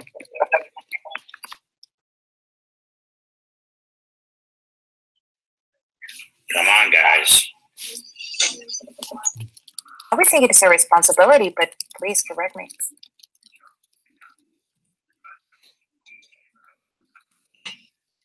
Yeah, because it's not a position, it's something we all do, but I will think it's a responsibility. Anyone? Abdul, do you think Lilia is correct, or do you think she's not correct? Abdul? The responsibility of paying people. Yes. So everybody here thinks that FQN payroll is a responsibility. Nope. Not everyone. Only I don't know. What? You don't know. Lucy doesn't know. But obviously Yeah. Steve was pretty confident in saying that, nope, it is Yeah. definitely not. Why would payroll Okay. not be a responsibility? Number one, nobody can do payroll by themselves, so you can't take on the responsibility of doing payroll. Okay, it's not something that any one person can oversee, because there are so many things. It's a project, and it's actually under umbrella finance law, under under treasurer, but it's certainly not a responsibility. I wouldn't want that responsibility, and I'll take on almost anything. Okay, then that one's bad. But it's true. Wow, it's not bad. You Oh my guys goodness. know me. You guys know me. I will take on almost anything. But I'm not taking on the responsibility to make Yeah, it for totally, me. seriously. I mean, I would be next to you in a zombie apocalypse. I mean, you just take anything. So if this is not something you would take, I mean, I'm scared of it now. Yeah. So and trust me, like my responsibility is being the treasurer. I'm not responsible for payroll, and I'm also not overseeing payroll. I am the treasurer, and so I'm one component of the payroll, and it is a large component, but it's not the entire thing. So the bottom line is that everyone understands that payroll is a project. The reason why payroll is a project is because it is about 10 to 15 responsibilities. Okay. Okay, there are 10 to 15 plus responsibilities under the payroll project. Just like Steve was saying, it is so huge and there's so many details. And not only are there so many details, every single detail has to be done correctly, or people can't pay their families. They can't, take care of their medicine needs. They won't be able to travel. They won't be able to pay their rent or do all of those things. So it needs to be done very carefully with precision, right? There's very, very few things that need to be done with as much precision. Even taxes is a joke compared to payroll. Taxes, you can practically average out to like the nearest $1,000, and the IRS is not going to care that much, right? I mean, I'll do everyone's taxes, but I ain't doing payroll by myself. Exactly. Right? So payroll is a meticulous, detailed thing, and it takes a lot of effort to follow through and get it all done, right? So, but at the same time, you know, if you're going to oversee payroll, this would be what's called, the position would be the payroll coordinators, right? So the coordinators would be like a manager type position of someone who would help manage all the different aspects of payroll. Position that's related, or the other goal that's related to that is payroll support. So payroll support is also part of, you know, following up and supporting the payroll to make sure it's all getting done, right? Okay. It's very, very important. So ideally, someone would step up and take on payroll co-coordination as a role, right? And we do want to add, we are going to be adding, what do you call it? Output to the manager position. So there's going to be management output. And so all of the manager positions will have additional bonuses and output that people can, you know, get paid more money to do the manager positions. So we should do that as soon as possible for like the next month. The bottom line, it would be ideal that someone would step up and take on that position. Okay? Besides me and Jay. Well, it can't be me or Jay, because like it needs to be somebody else who's basically going to understand all the responsibilities for payroll and then actually follow through to make sure that it's happening. And if it's not happening, that they're going to remind people, you know? But they're not responsible to do anything. The actual manager doesn't actually have to do anything. All they need to know is what needs to get done, and if it's not happening, to remind people that it's not happening. Okay? So it's just the same as any other manager or coordinator position. It's anyone can do it. They can start their first day. Miguel is perfectly capable of doing it if he just had the confidence, right? So it's like, Steve O, you are perfectly capable of doing it if you just are confident about it. You know, it's like everybody can be a manager. It's not that hard. Cool. Okay. Yeah, go ahead. No, that's it. So let's get into the payroll verification process. So if anyone wants to step up on that anytime, we need a co-coordinator for payroll, and that would help all of this happen smoother. But either way, it doesn't matter whether we have a co-coordinator for payroll or not. Payroll is still a priority, and we all need to support it, and we all need to be following through with it, regardless of whether someone takes on the management position or not. All right. So Jay, I got a question for you real fast before we finish. Yeah. What I've been doing with is helping you with this, for example, is that like a title?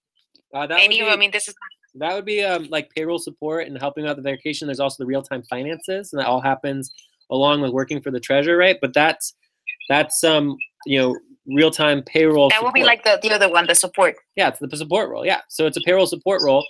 But taking on the responsibility of being the manager position would be working on the doc and actually following up with all the responsibilities and making sure they're all happening all the time, right? Okay.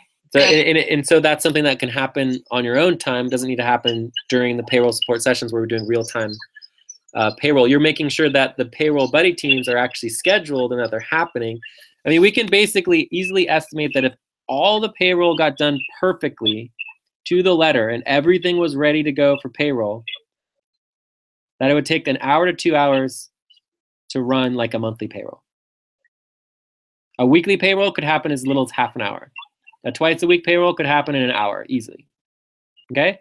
So the problem is that all of that preparation and work isn't happening. Additionally, there's one other aspect of it that the treasurer has to be involved in, which is part of the preparation, which is the money organizing, to make sure all the money is in the right, correct place, right? And that's another responsibility.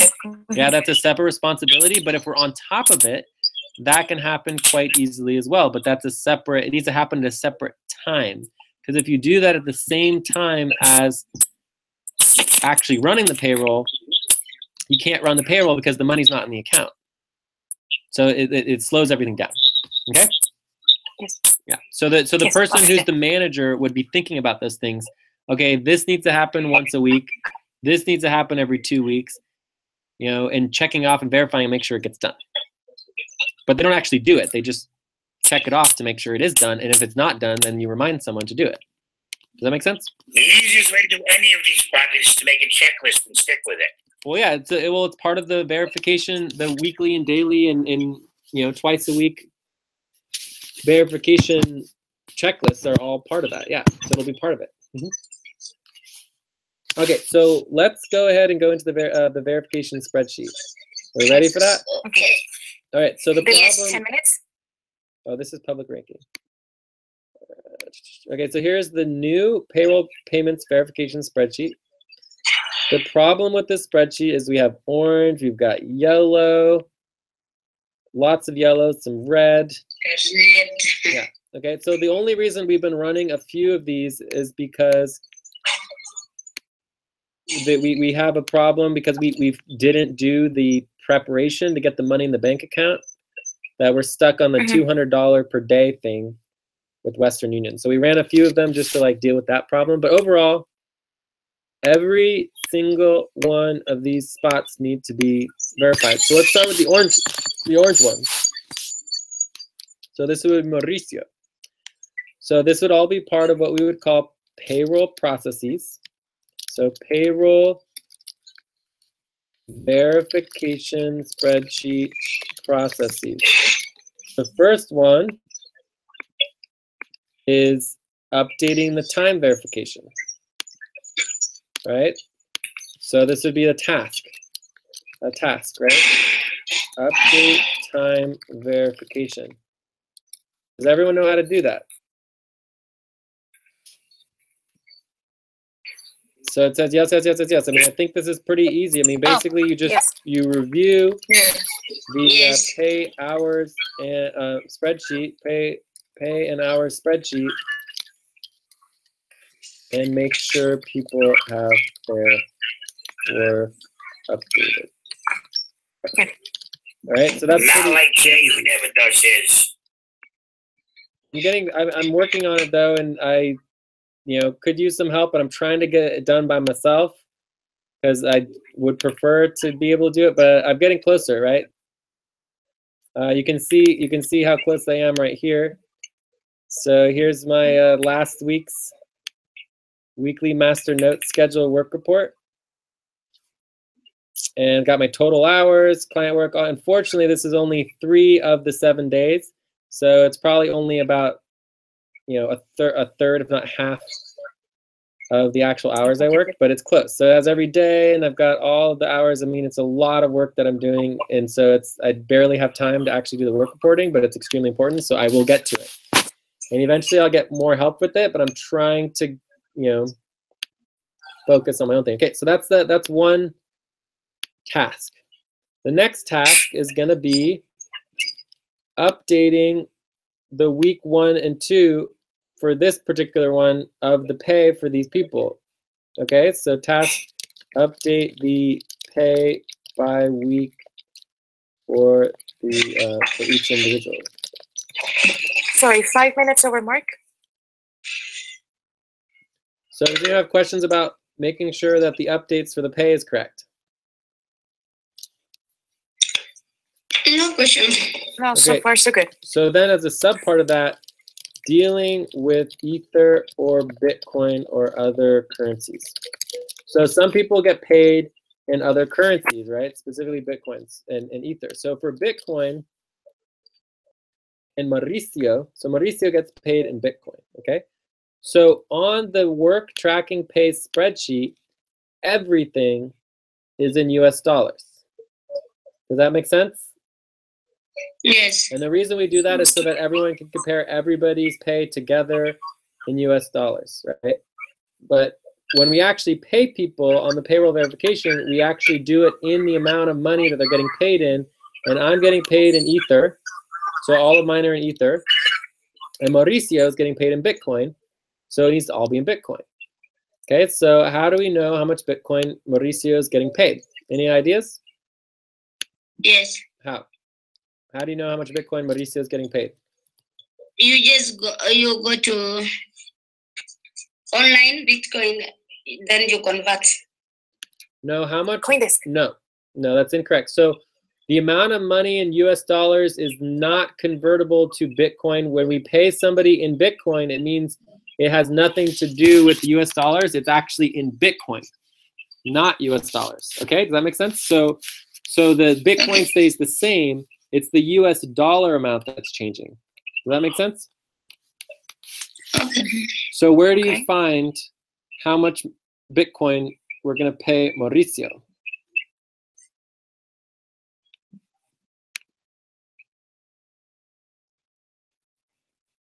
Can you guys see my screen? Yes. Yes. Where can we find how much money Mauricio is getting paid in Bitcoin? What am I looking at, guys? What am I looking at? On his request. 0.06. And where is it located? What am I looking at? On the online profile, on his online profile. His online profile may have it. That's correct. And within your buddy team proposals and within the budget that was approved. So the budget is where you find the amount. This is how much money that I'm getting paid, 0.55 Bitcoin, although it's going down because Bitcoin is going up. So I'm going to only be getting paid at 0.5 Bitcoin. So Mauricio is getting paid 0.06 Bitcoin. Okay? All right. So now you would come into here, the work tracking and pay spreadsheet, and we would look for Mauricio's probably at the bottom since he's pretty new. Oh, oops, I have to go to October or November.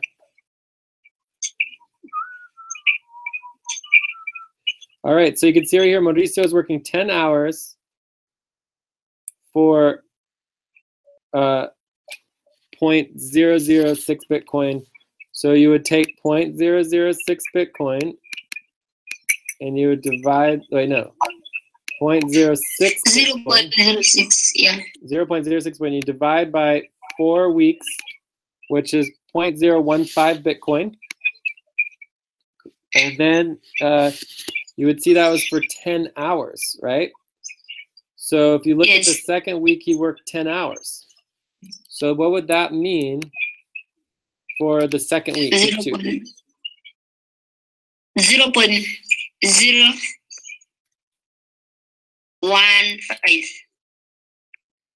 And then you would change this to a number. And then we just go like that. Okay? Yes. So does that make sense? And then these are all 0. We're going to make the whole thing into Bitcoin. That. Okay, so then this one was, he worked 2 hours, right? So if we do 2 hours, 2 hours divided by 10 is 20%, right? 20% times 0.015 Bitcoin is 0.003 Bitcoin. So 0.003 Bitcoin. That make sense? Yes. Yes. Okay. So bottom line, what you got to do is when dealing with Bitcoin, you take the total value based on what is in the budget and divide by the number of weeks and hours in relationship to their Bitcoin budget. Okay? Yes. So that's how you figure that out. So you shouldn't need to come to me to get help on how to figure out the Bitcoin things. If you have a question, you can't figure it out, or someone's got, Ether or news currency, you don't know it, ask me. It's perfectly fine. Send an email, whatever you need to do. But don't tell me that the payroll verification spreadsheet is done when it's not done. Okay? Benji. Yes. How about Benji here? So week 1, Benji, $4.55. That's kind of an odd number for someone to want to get paid. So what, can we verify that this is correct? Okay, let's check. And then why do you think this advance looks odd? $2.20 advance? That seems a little odd, doesn't it? Also, James, I wanted to verify James's back pay. I think there is someone showing that James was taking advance for 90. Is it 91 or 70 something? Yeah.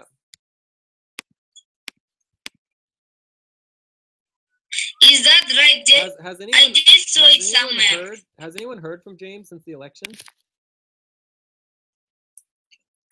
I have Skyped him. We're Facebook friends. I've sent him Facebook messages on Messenger, and I haven't heard from him. I'm a bit worried. I'm very worried about him. Yeah, it's been a while now. It's been a very long time since we've heard from him. Yeah. What is it, over 2 weeks? We're not working together. We talk about football and other stuff. We usually talk every day, and I haven't heard from him since right before the election. James was here after election. He joined us once. He was here once? Okay, that's good to know.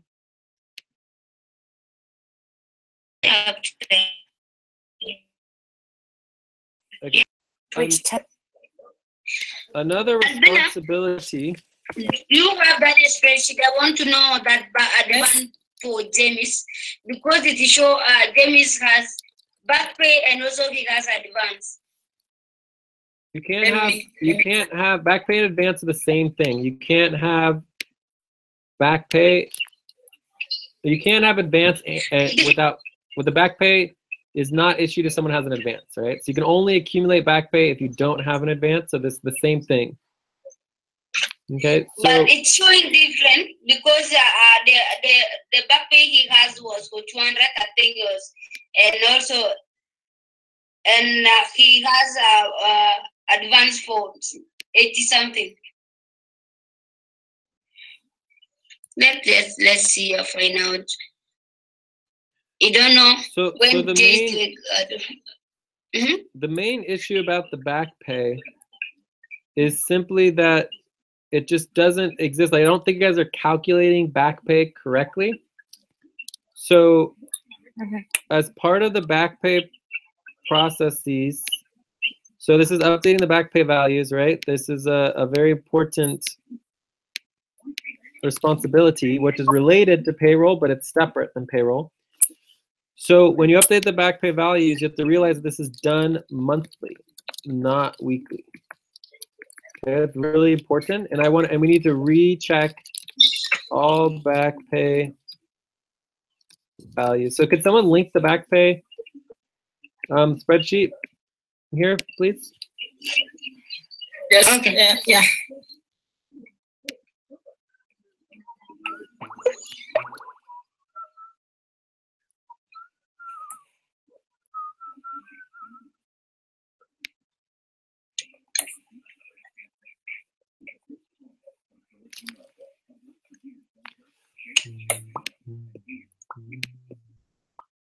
Okay, so did anyone check on Benji, or do I need to do that? Yes, Jay, I checked Benji. So Benji's first week was 4.55 because Benji's working hour for first week 1.5 hours. So you worked 1.5 hours and made $4.55. And okay, we'll verify it. So then the advance isn't correct. How do you do the advance correctly?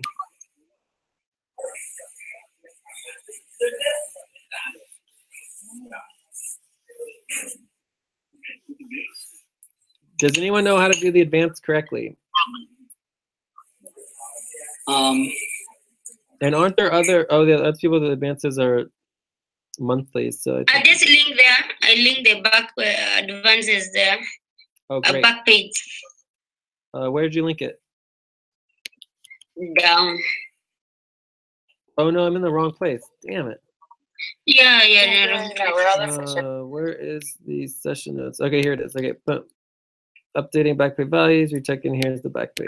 Great. Okay. So James. So we go to James. Yeah, you can see James at 96 so plus 200. I don't know that 96. To May 13th, it says $60. So we. Nelly was working on. She says James had 96. I don't know, is it or something? July, August, June, July. week 3, June, July, James was given 96. So we don't know about that. Okay, so in April 9th through May 13th, James worked 33.5 hours, and he was paid $67, and he was budgeted $100. So what does that mean?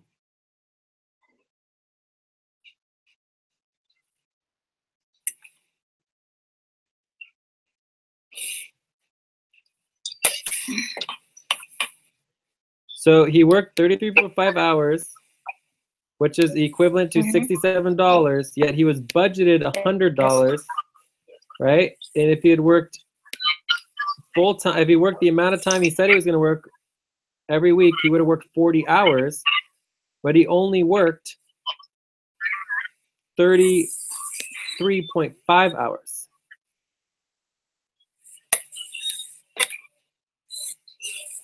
So what does that mean in relationship to back pay?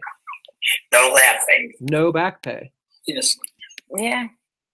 So this would be, James would be the total amount of money that he was budgeted minus how much money we paid him. There's $33 left, so there's no back pay.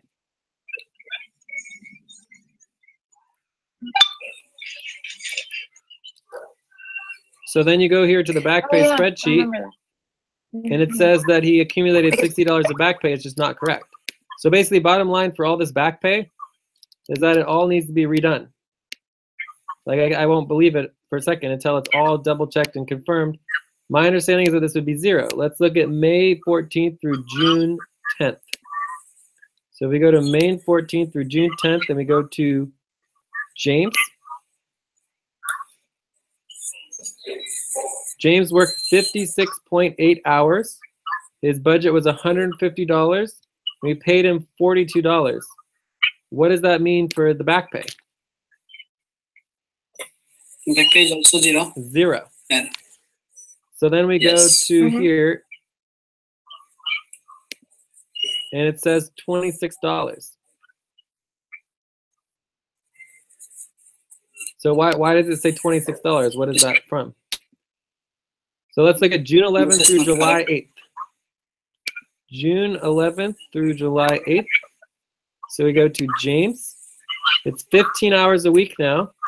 So in order to accumulate back pay, he would have to work 15 times 4 is at least 60 hours. And he worked 80 hours. So we would do then he's accumulating 80, back pay. We do 80.3 minus 60. So that means he did 20.3 hours of work at back pay. So we have 54.13. And he was budgeted $190, so that's additional $64. But back pay accumulates 20, I believe it's 25%. So it should be the easiest way to double check it is that it would be his well, it would be the 64.13 times 1.25. 64.13 times 1.25 is 80.16. And I don't see it there. I'm not sure where all these numbers come in, but we would just add it here. So the correct so it's basically plus 25% plus 25% is this. Why do we do 25% for back pay?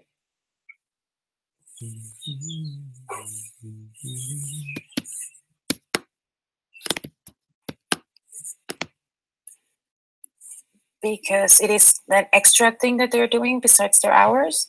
Yeah, it's like basically it gives us an incentive to pay. It gives people an incentive to pay people up front. So if we pay people up front, we pay them the $64. We pay the back time, they accumulate an additional 25%. And so you get, it's an IOU, so you get a premium for it. Does that make sense? Because we would prefer to pay everybody up front. That make sense? Yes. That makes sense. Okay, cool. So,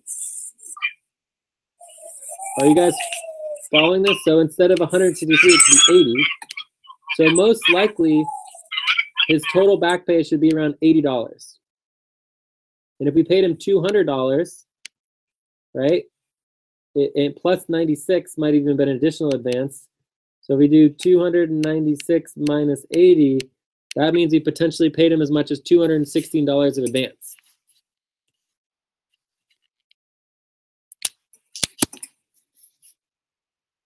You guys follow me here or not?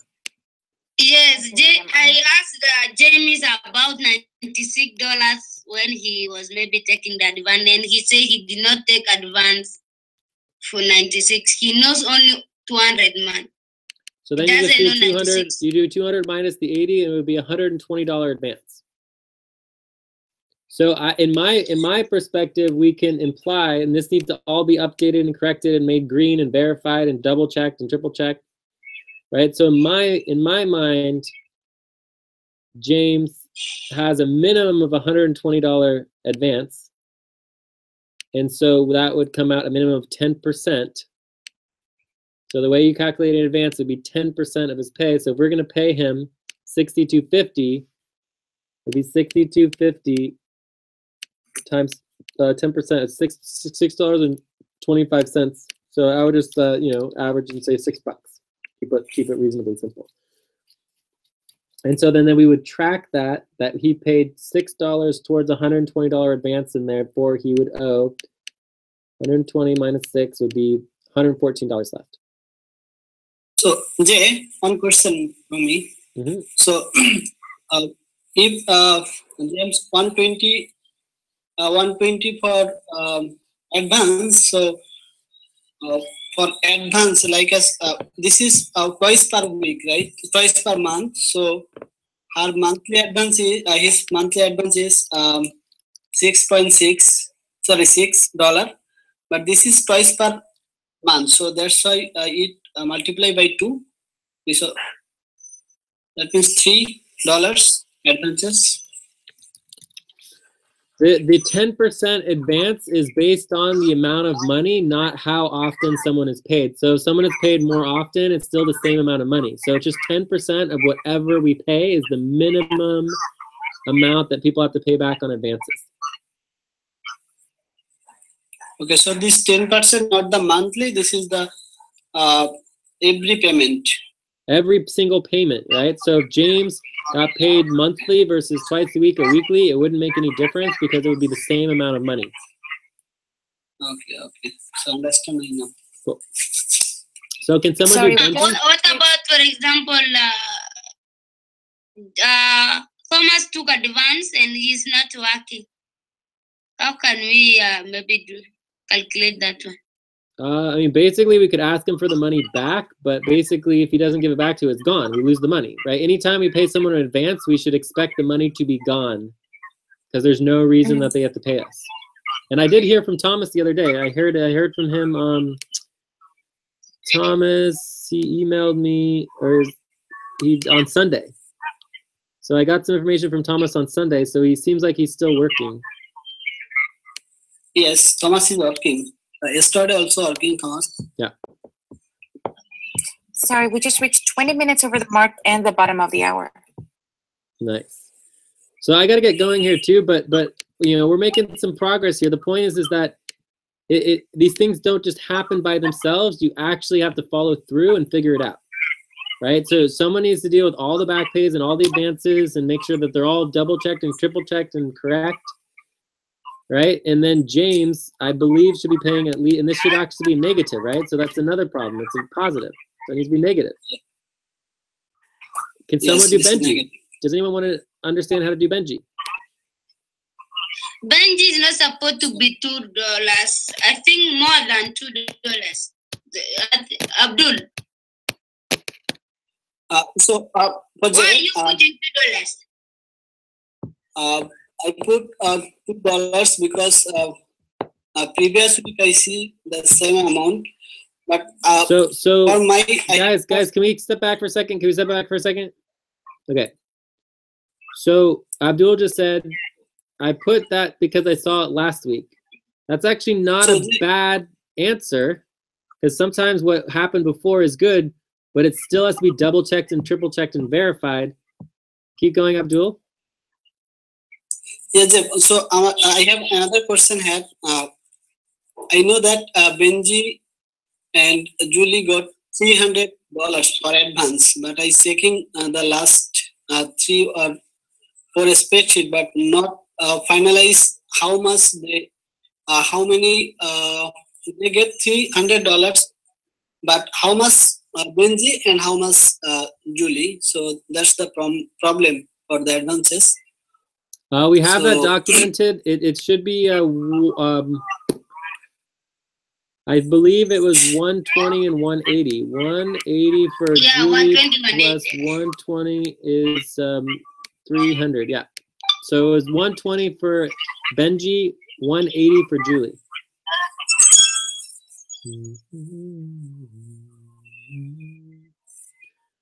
So, guys, I'm not asking rocket science here. How much money is Benji's advance? How much money do we pay towards Benji's advance for line 8, G? I'd really like to get to the output bonuses here, and then we got to get going. But come on, guys, you can do this. Okay, so maybe now 1.2 for Benji now. 1.2.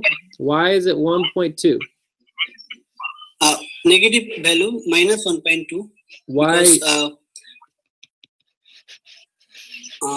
Because Benji got on 120 advance. I think when we calculate the advance before, we put the advance for Benji 3 point something. Okay, guys. I don't know now. Guys. Okay, let's just take a step back. How do we just calculate James's advance? The amount he has, Checking the amount of hours that he should work, is and checking 10%. the amount of hours that he did work, and then calculating the back pay. Not back pay. I think But we this get is to not the back end, this is the advance. Yes. So Yeah, the advance. calculating the amount to pay towards someone's advance. How do we do that? So what's the minimum payment towards an advance?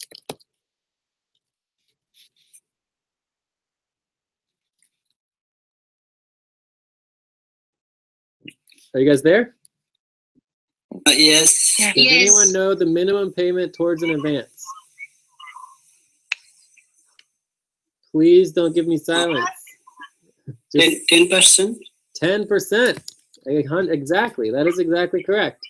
So you would just take the total payment to that person and multiply times 10%. So how did we get $6, negative $6 for James?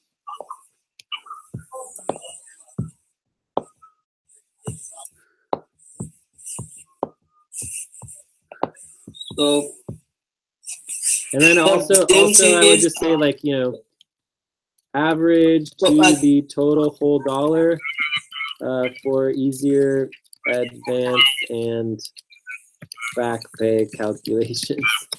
Like get rid of the, basically get rid of the pennies. So how do we get the $6, guys? Come on, this is not rocket science. yes, so for James advance is $120. So 10% is $12, but No. this No. payroll is twice per week, No. twice per month. So No. that's why it's divided by 2. Okay, so 12 divided by 2, that's so 6. how not to do it? Okay, how not to it? Do not take the total of the advance and divide by 10%.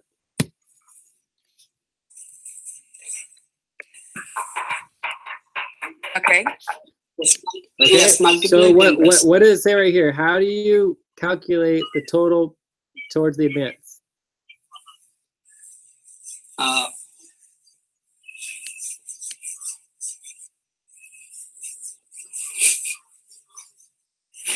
Okay, so what Abdul just suggested was to take the total advance and then multiply it by the 10%.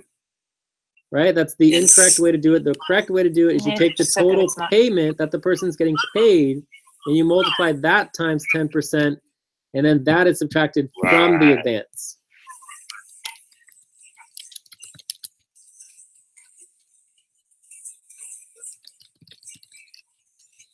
Okay, so let's try again. How do we get to the $6?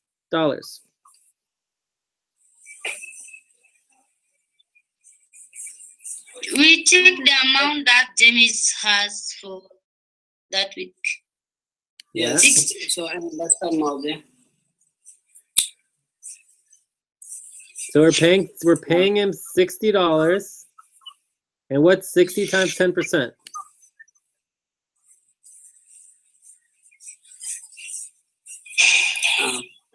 $6, guys.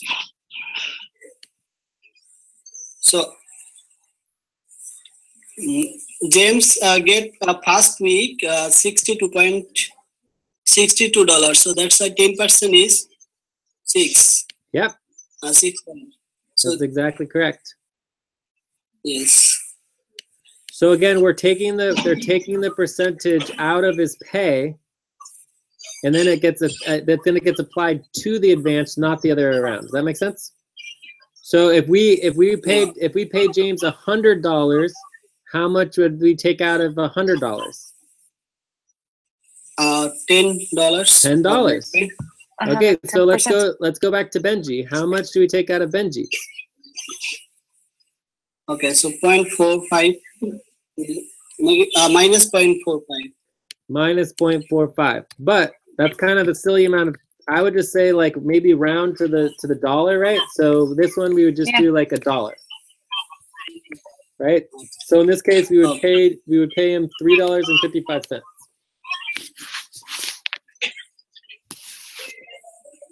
Okay?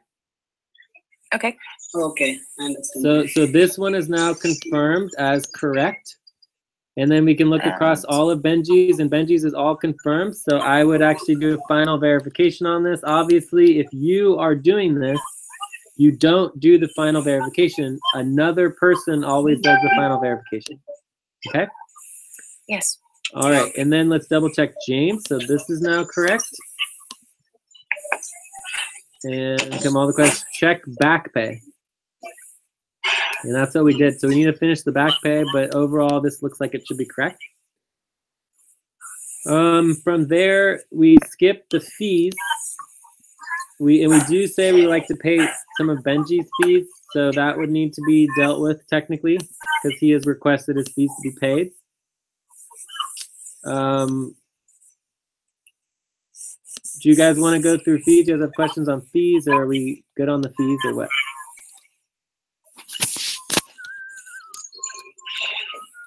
Sorry, now we're 15 minutes over the mark.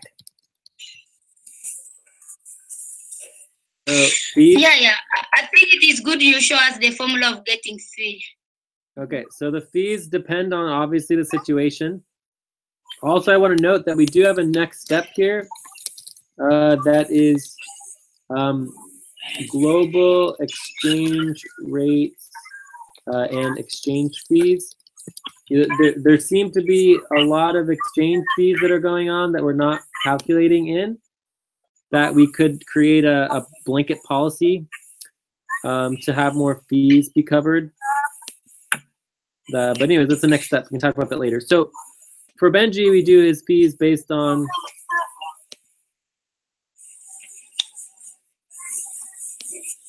this equation right here for PayPal. So anybody who's getting PayPal can request to have their fees covered if they want to. It is 2.9% plus 30 cents per transaction, right? So in this case, it would be 30 cents because 0.29%. Yeah, mine are kind of high. Say what? My fees get kind of high, but I'm not worried about it. Yeah, but I mean, again, if you want us to pay for them, you can. You just have to ask. So this would be 4.55 times 0.029 is 13 cents. So that's odd. Why doesn't that work? E8. Oh, because it's E8. It's saying this one. So E8 is incorrect. So this is actually going to be, it's E8 plus E8 Yes. would be the correct number.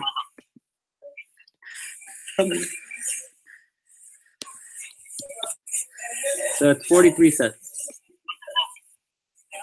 And even that's not totally correct because you would also subtract the advance. So it'd actually be D8 plus this minus that would be the correct number, which is 46. 46 cents. It kind of went up though. That's odd. Oh wait, no, it would be plus. I wonder, plus there. 40 cents. Okay, so then the total will be $3.95. Okay, so that's correct on the fees. These fees are calculated based on, this is 10% of Abdul's fees is paid. The problem here, of course, is that it's D12 plus E12. Oh, no, that's correct. That looks correct. Yeah, and then this is 20%. That's all correct.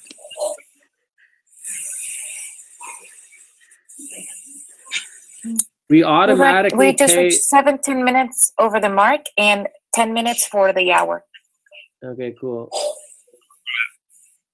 So overall, like we automatically pay fees from like Western Union and other transaction fees, unless someone wants us to deduct that out of their pay. But anyways, I would love to get to the bonus output bonuses and review that. But overall, I'm definitely down to just check out and be done. Unless there's other questions or issues. I mean, I'm ready to check out. Yeah, I'd say we just check out. I mean, we got through a lot of it. You know, there's still a lot more to be done here, but we got through a lot of it, and you guys should be able to do all of it. It's just ask, right? Ask, how do I? If you don't ask, I'm not going to tell you. I'm so busy. I got a million things. So it's like, how do we calculate the output bonus? If you don't know how to calculate the output bonus, that's a problem. You can't finish the payroll payments verification spreadsheet without knowing how to do that. And it's not that hard. It's pretty easy. Okay? So Jay, I think for the output bonus, we need to find taking these output hours. So yeah. So also calculating to need fees, verify the output. calculating output Calculate. bonus, calculating senior manager bonuses. They're really all the same thing. All the output bonuses, manager bonuses are similar, but we can do them separately. Coolio. And then there's also the deliverables bonus. And then there's other. Okay, so we just go through all of these tasks, right? And again, these are all tasks, right? Each one of these is a separate individual task they're doing for all different people. And they're all part of the responsibility of payroll verification spreadsheet and the processes, okay? Yeah. Okay, so one more question there. Yeah. How can we verify the output hours? Well, that's the next step. We either do that now or we check out and do that next time. Is there a possibility that maybe we have another one of these sessions, let's say tomorrow? I know that it's weekly, but I'm just asking because I think it's a very important topic, and the sooner we get it, the better. Tomorrow is the main weekly Pacific session. Pacific. Thursday is the main weekly Andromeda session.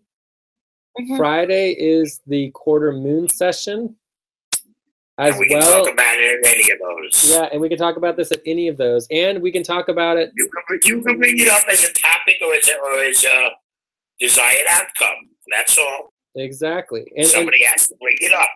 but the point Don't that I'm expect me and Jay to remember, you know. yeah, but the I point know, that I will remember. yeah, but the point that I want to Okay. make is that we could talk about this for another 2 hours right now, and it won't matter because we're still going to need to talk about it in a month from now. We're still going to need to talk about it again in 2 months from now. The point is that it never stops, right?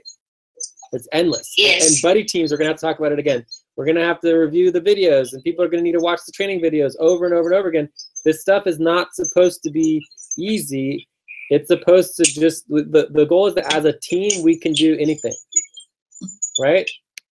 So the output But we bonus, have to work as a team. Yeah, we have to work as a team. Individually. Right. So if you don't know how to do the output teams are bonus the basis of every. here, actually, okay. Let me just do the quick 30-second version of how that all of the bonuses work, and eventually we'll break down and go through each bonus type individually, okay? Okay. But I'll do a really quick on generally how bonuses work. Right? So if we go to the current month, we go down to bonuses, right? We can find here Nelly. Nelly's got an hour bonus output here. Then she's got 2.5 hours here. And she's got 4.25 hours there. So then you'd add that all up. And it should technically be added up here.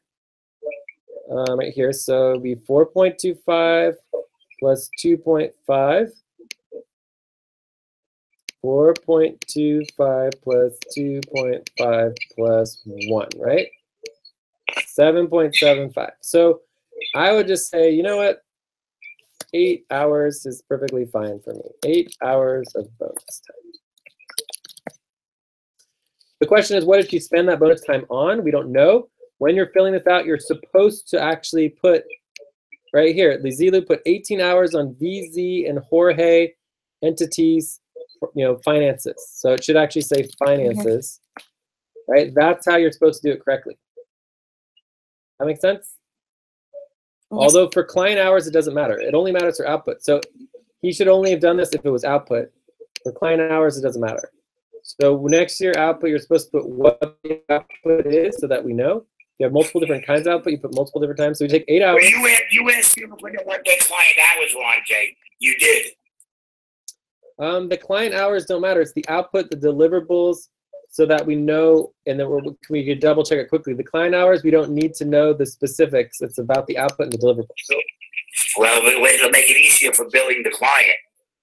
Well, no, for the client hours, you put that on your work report, not on the personal work report pay sheet, spreadsheet. All right.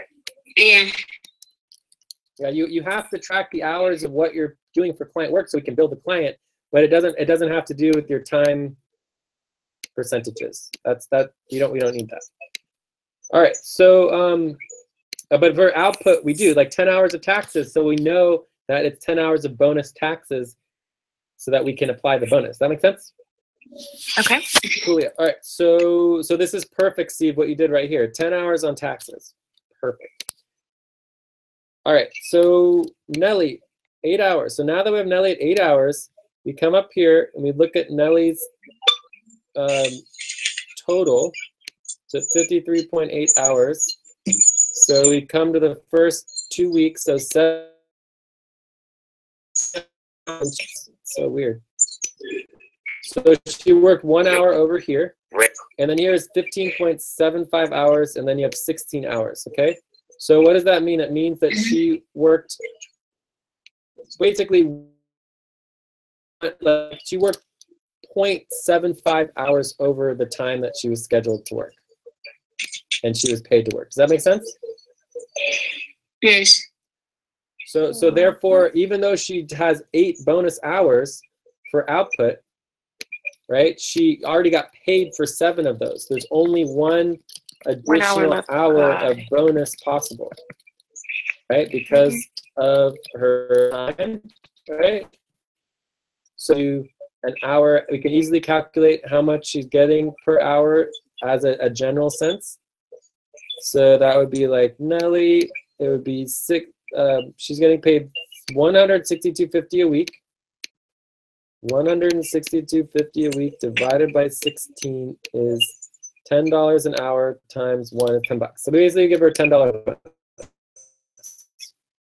Under bonus, we could say Nelly gets $10. Does that make sense? And it would be the same for the output bonuses, the deliverable bonuses, and the senior manager bonuses. Although the deliverable bonuses can be in addition to the time. So you get the money regardless of the time, even if you did work less hours than the total. So Jay, can you repeat calculation for Nelly? I would prefer not to, because we all want to check out and go to bed. But okay. the bottom line is you just take the number of bonus hours, you look at how many hours that she got, and whether or not she actually worked additional hours to get bonuses. If you don't work additional hours, there's no bonus, right? Because you didn't work additional hours to accumulate bonus hours, so there's no need to give you a bonus, right?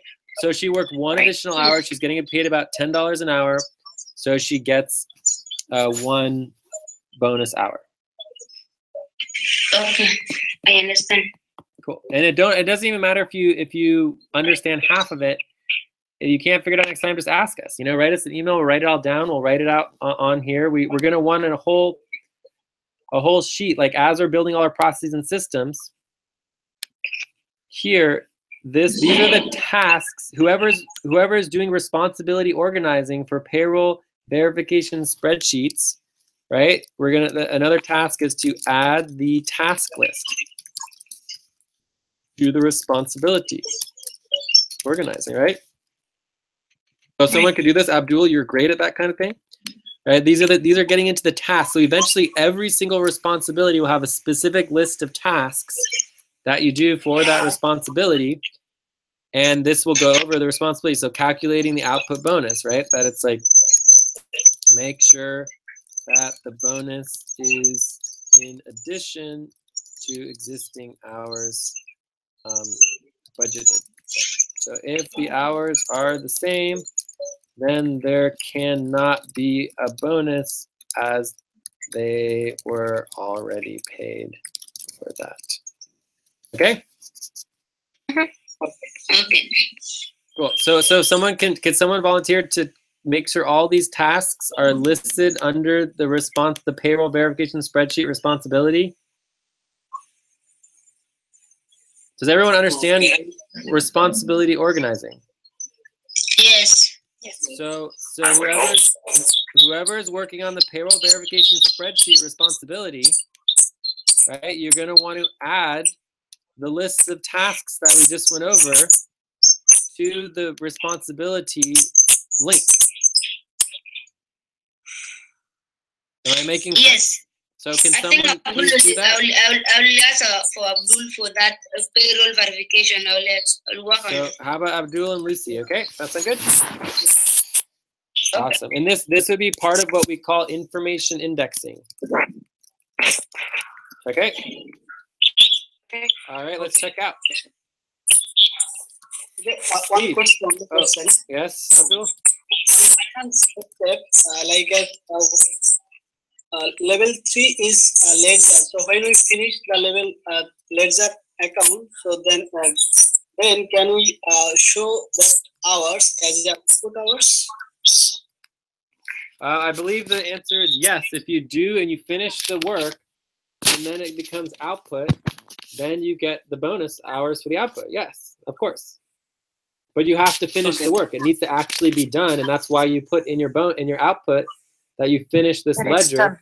But it needs to actually be done, and it needs to be completed, right? So generally speaking, one step of a process is not output, right? You actually have to complete the goal. So the ledger itself may not actually accomplish anything. Does that make sense? Okay. So the goal itself is to complete the reconciliation, or to complete the taxes, or to complete blah blah blah, right? Yeah.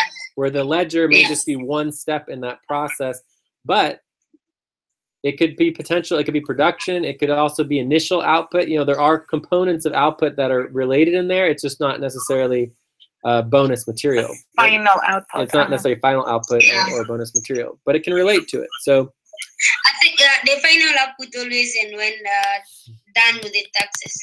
Yeah, but there are certain steps that can be considered output. So I think step 6 would be considered output. Yeah, step 6 might be considered output. So let's just if you think it potentially could be output, let us know, and we'll review it, and we'll anything could technically be output depending on, but it needs to be done. It needs to be completed. Okay. All right. So let's check out. I can't complete the taxes without step 6. So I think that would be output. Yeah, because if you think about it, taxes is a separate process from finances. So the last step of finances is the categorization and creating the lists, and then it goes transferred to the taxes, which is a totally separate process. Okay, Steve, do you want to check out? Certainly. Although I didn't expect to be here tonight, I'm happy I was. A lot accomplished. You just have to all remember that everything works better as a team, not individually. You know, not everything, but most things work better as a team. You know, and make sure if you're not sure about something, it's like Jay said, send an email, send Skype to him, to me, to whoever, to your equipment manager, to whoever, session manager. I'm sorry. Just ask. Somebody will rarely help you. You know, everybody knows that I'm willing to come to any shift if I'm needed. You know, Jay's are there all the time. You know, just ask. Check. Who's doing notes? And I'm leaving because I have a very impatient young lady waiting for me. Good night, everybody. Good night. Is anyone helping with notes here? I think Albina was taking. Oh, she had to go. Okay. Abdul, you want to check out? Yeah. This session was really good, and we also thank you for this training as from us, and all members who are joining the session. Thank you all. I want to say one thing before I check out. Actually, I'm going to check out, right? I'm going to do my checkout now. So thanks, Abdul. So I want to ask this question. Why do you think that we did the training on payroll today?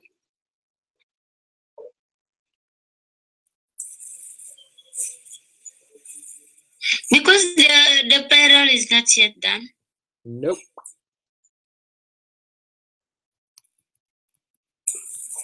Because it's budget time?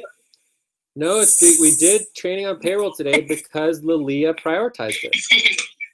No other reason. Yeah. There's no other reason whatsoever that we did training on payroll than that Lilia brought it up in the buddy team, wanted to work on it, and brought it up as a priority in this session. That's the only reason. All right, so again, I thought this was a good session as well, but people need to step up and realize that things happen because you take responsibility for them, you take initiative, and you move it forward. Otherwise, it's not going to happen, right? So that if you take anything from this session, that's the most important thing. I can't stress it enough. But yeah, overall, this is good. I'm excited about, going to bed. I'm tired, and I want to get some dinner. Check. Lilia, you want to check out? Yeah, I really like this session. I mean, I usually really like these trainings, but this got a lot more clear at this point. I know there's a lot of things a lot of steps that it is until you work on them that you really realize if you have a question. But I'm very excited about this one. And I've been working on payroll for a couple of days. So I really like the topic. I really like it. Yeah, and when we're done and thank you everybody for letting me have here. For sure. Thank you, Lilia. It's a pleasure. And when we're done with payroll we'll have every single task, and like one of the reasons why we take payroll down to the task level is because it needs to be meticulous. Most responsibilities we're not going to take down to the task level, but payroll we will, because it's that detailed. You have to get it right. But once we get payroll and all the payroll systems, it will be so detailed, and every single little step will be laid out, and we'll have all the training videos and everything. I mean, we will be able to get it done perfectly. We just got to keep prioritizing it and keep pushing it. Lucy. Hi guys, it was really a good session. I learned now how to do more on payroll. At least I have an idea. Always when I'm done with the verification, I see the yellow thing and I just say maybe this is a part of J. I cannot do any follow-up again. But now it is my responsibility to make sure that I follow up with what's supposed to be done.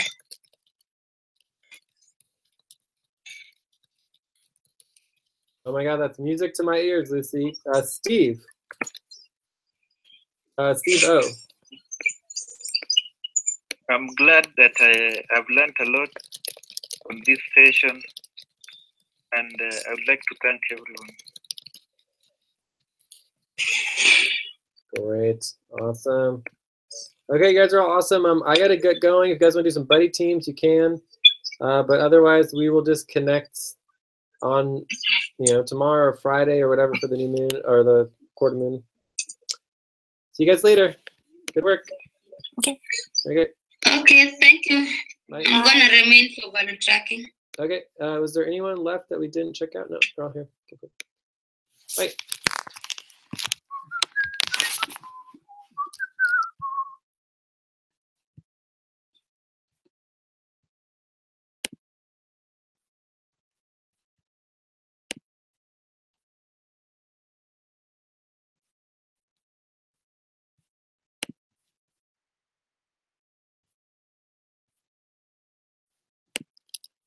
Mm-hmm.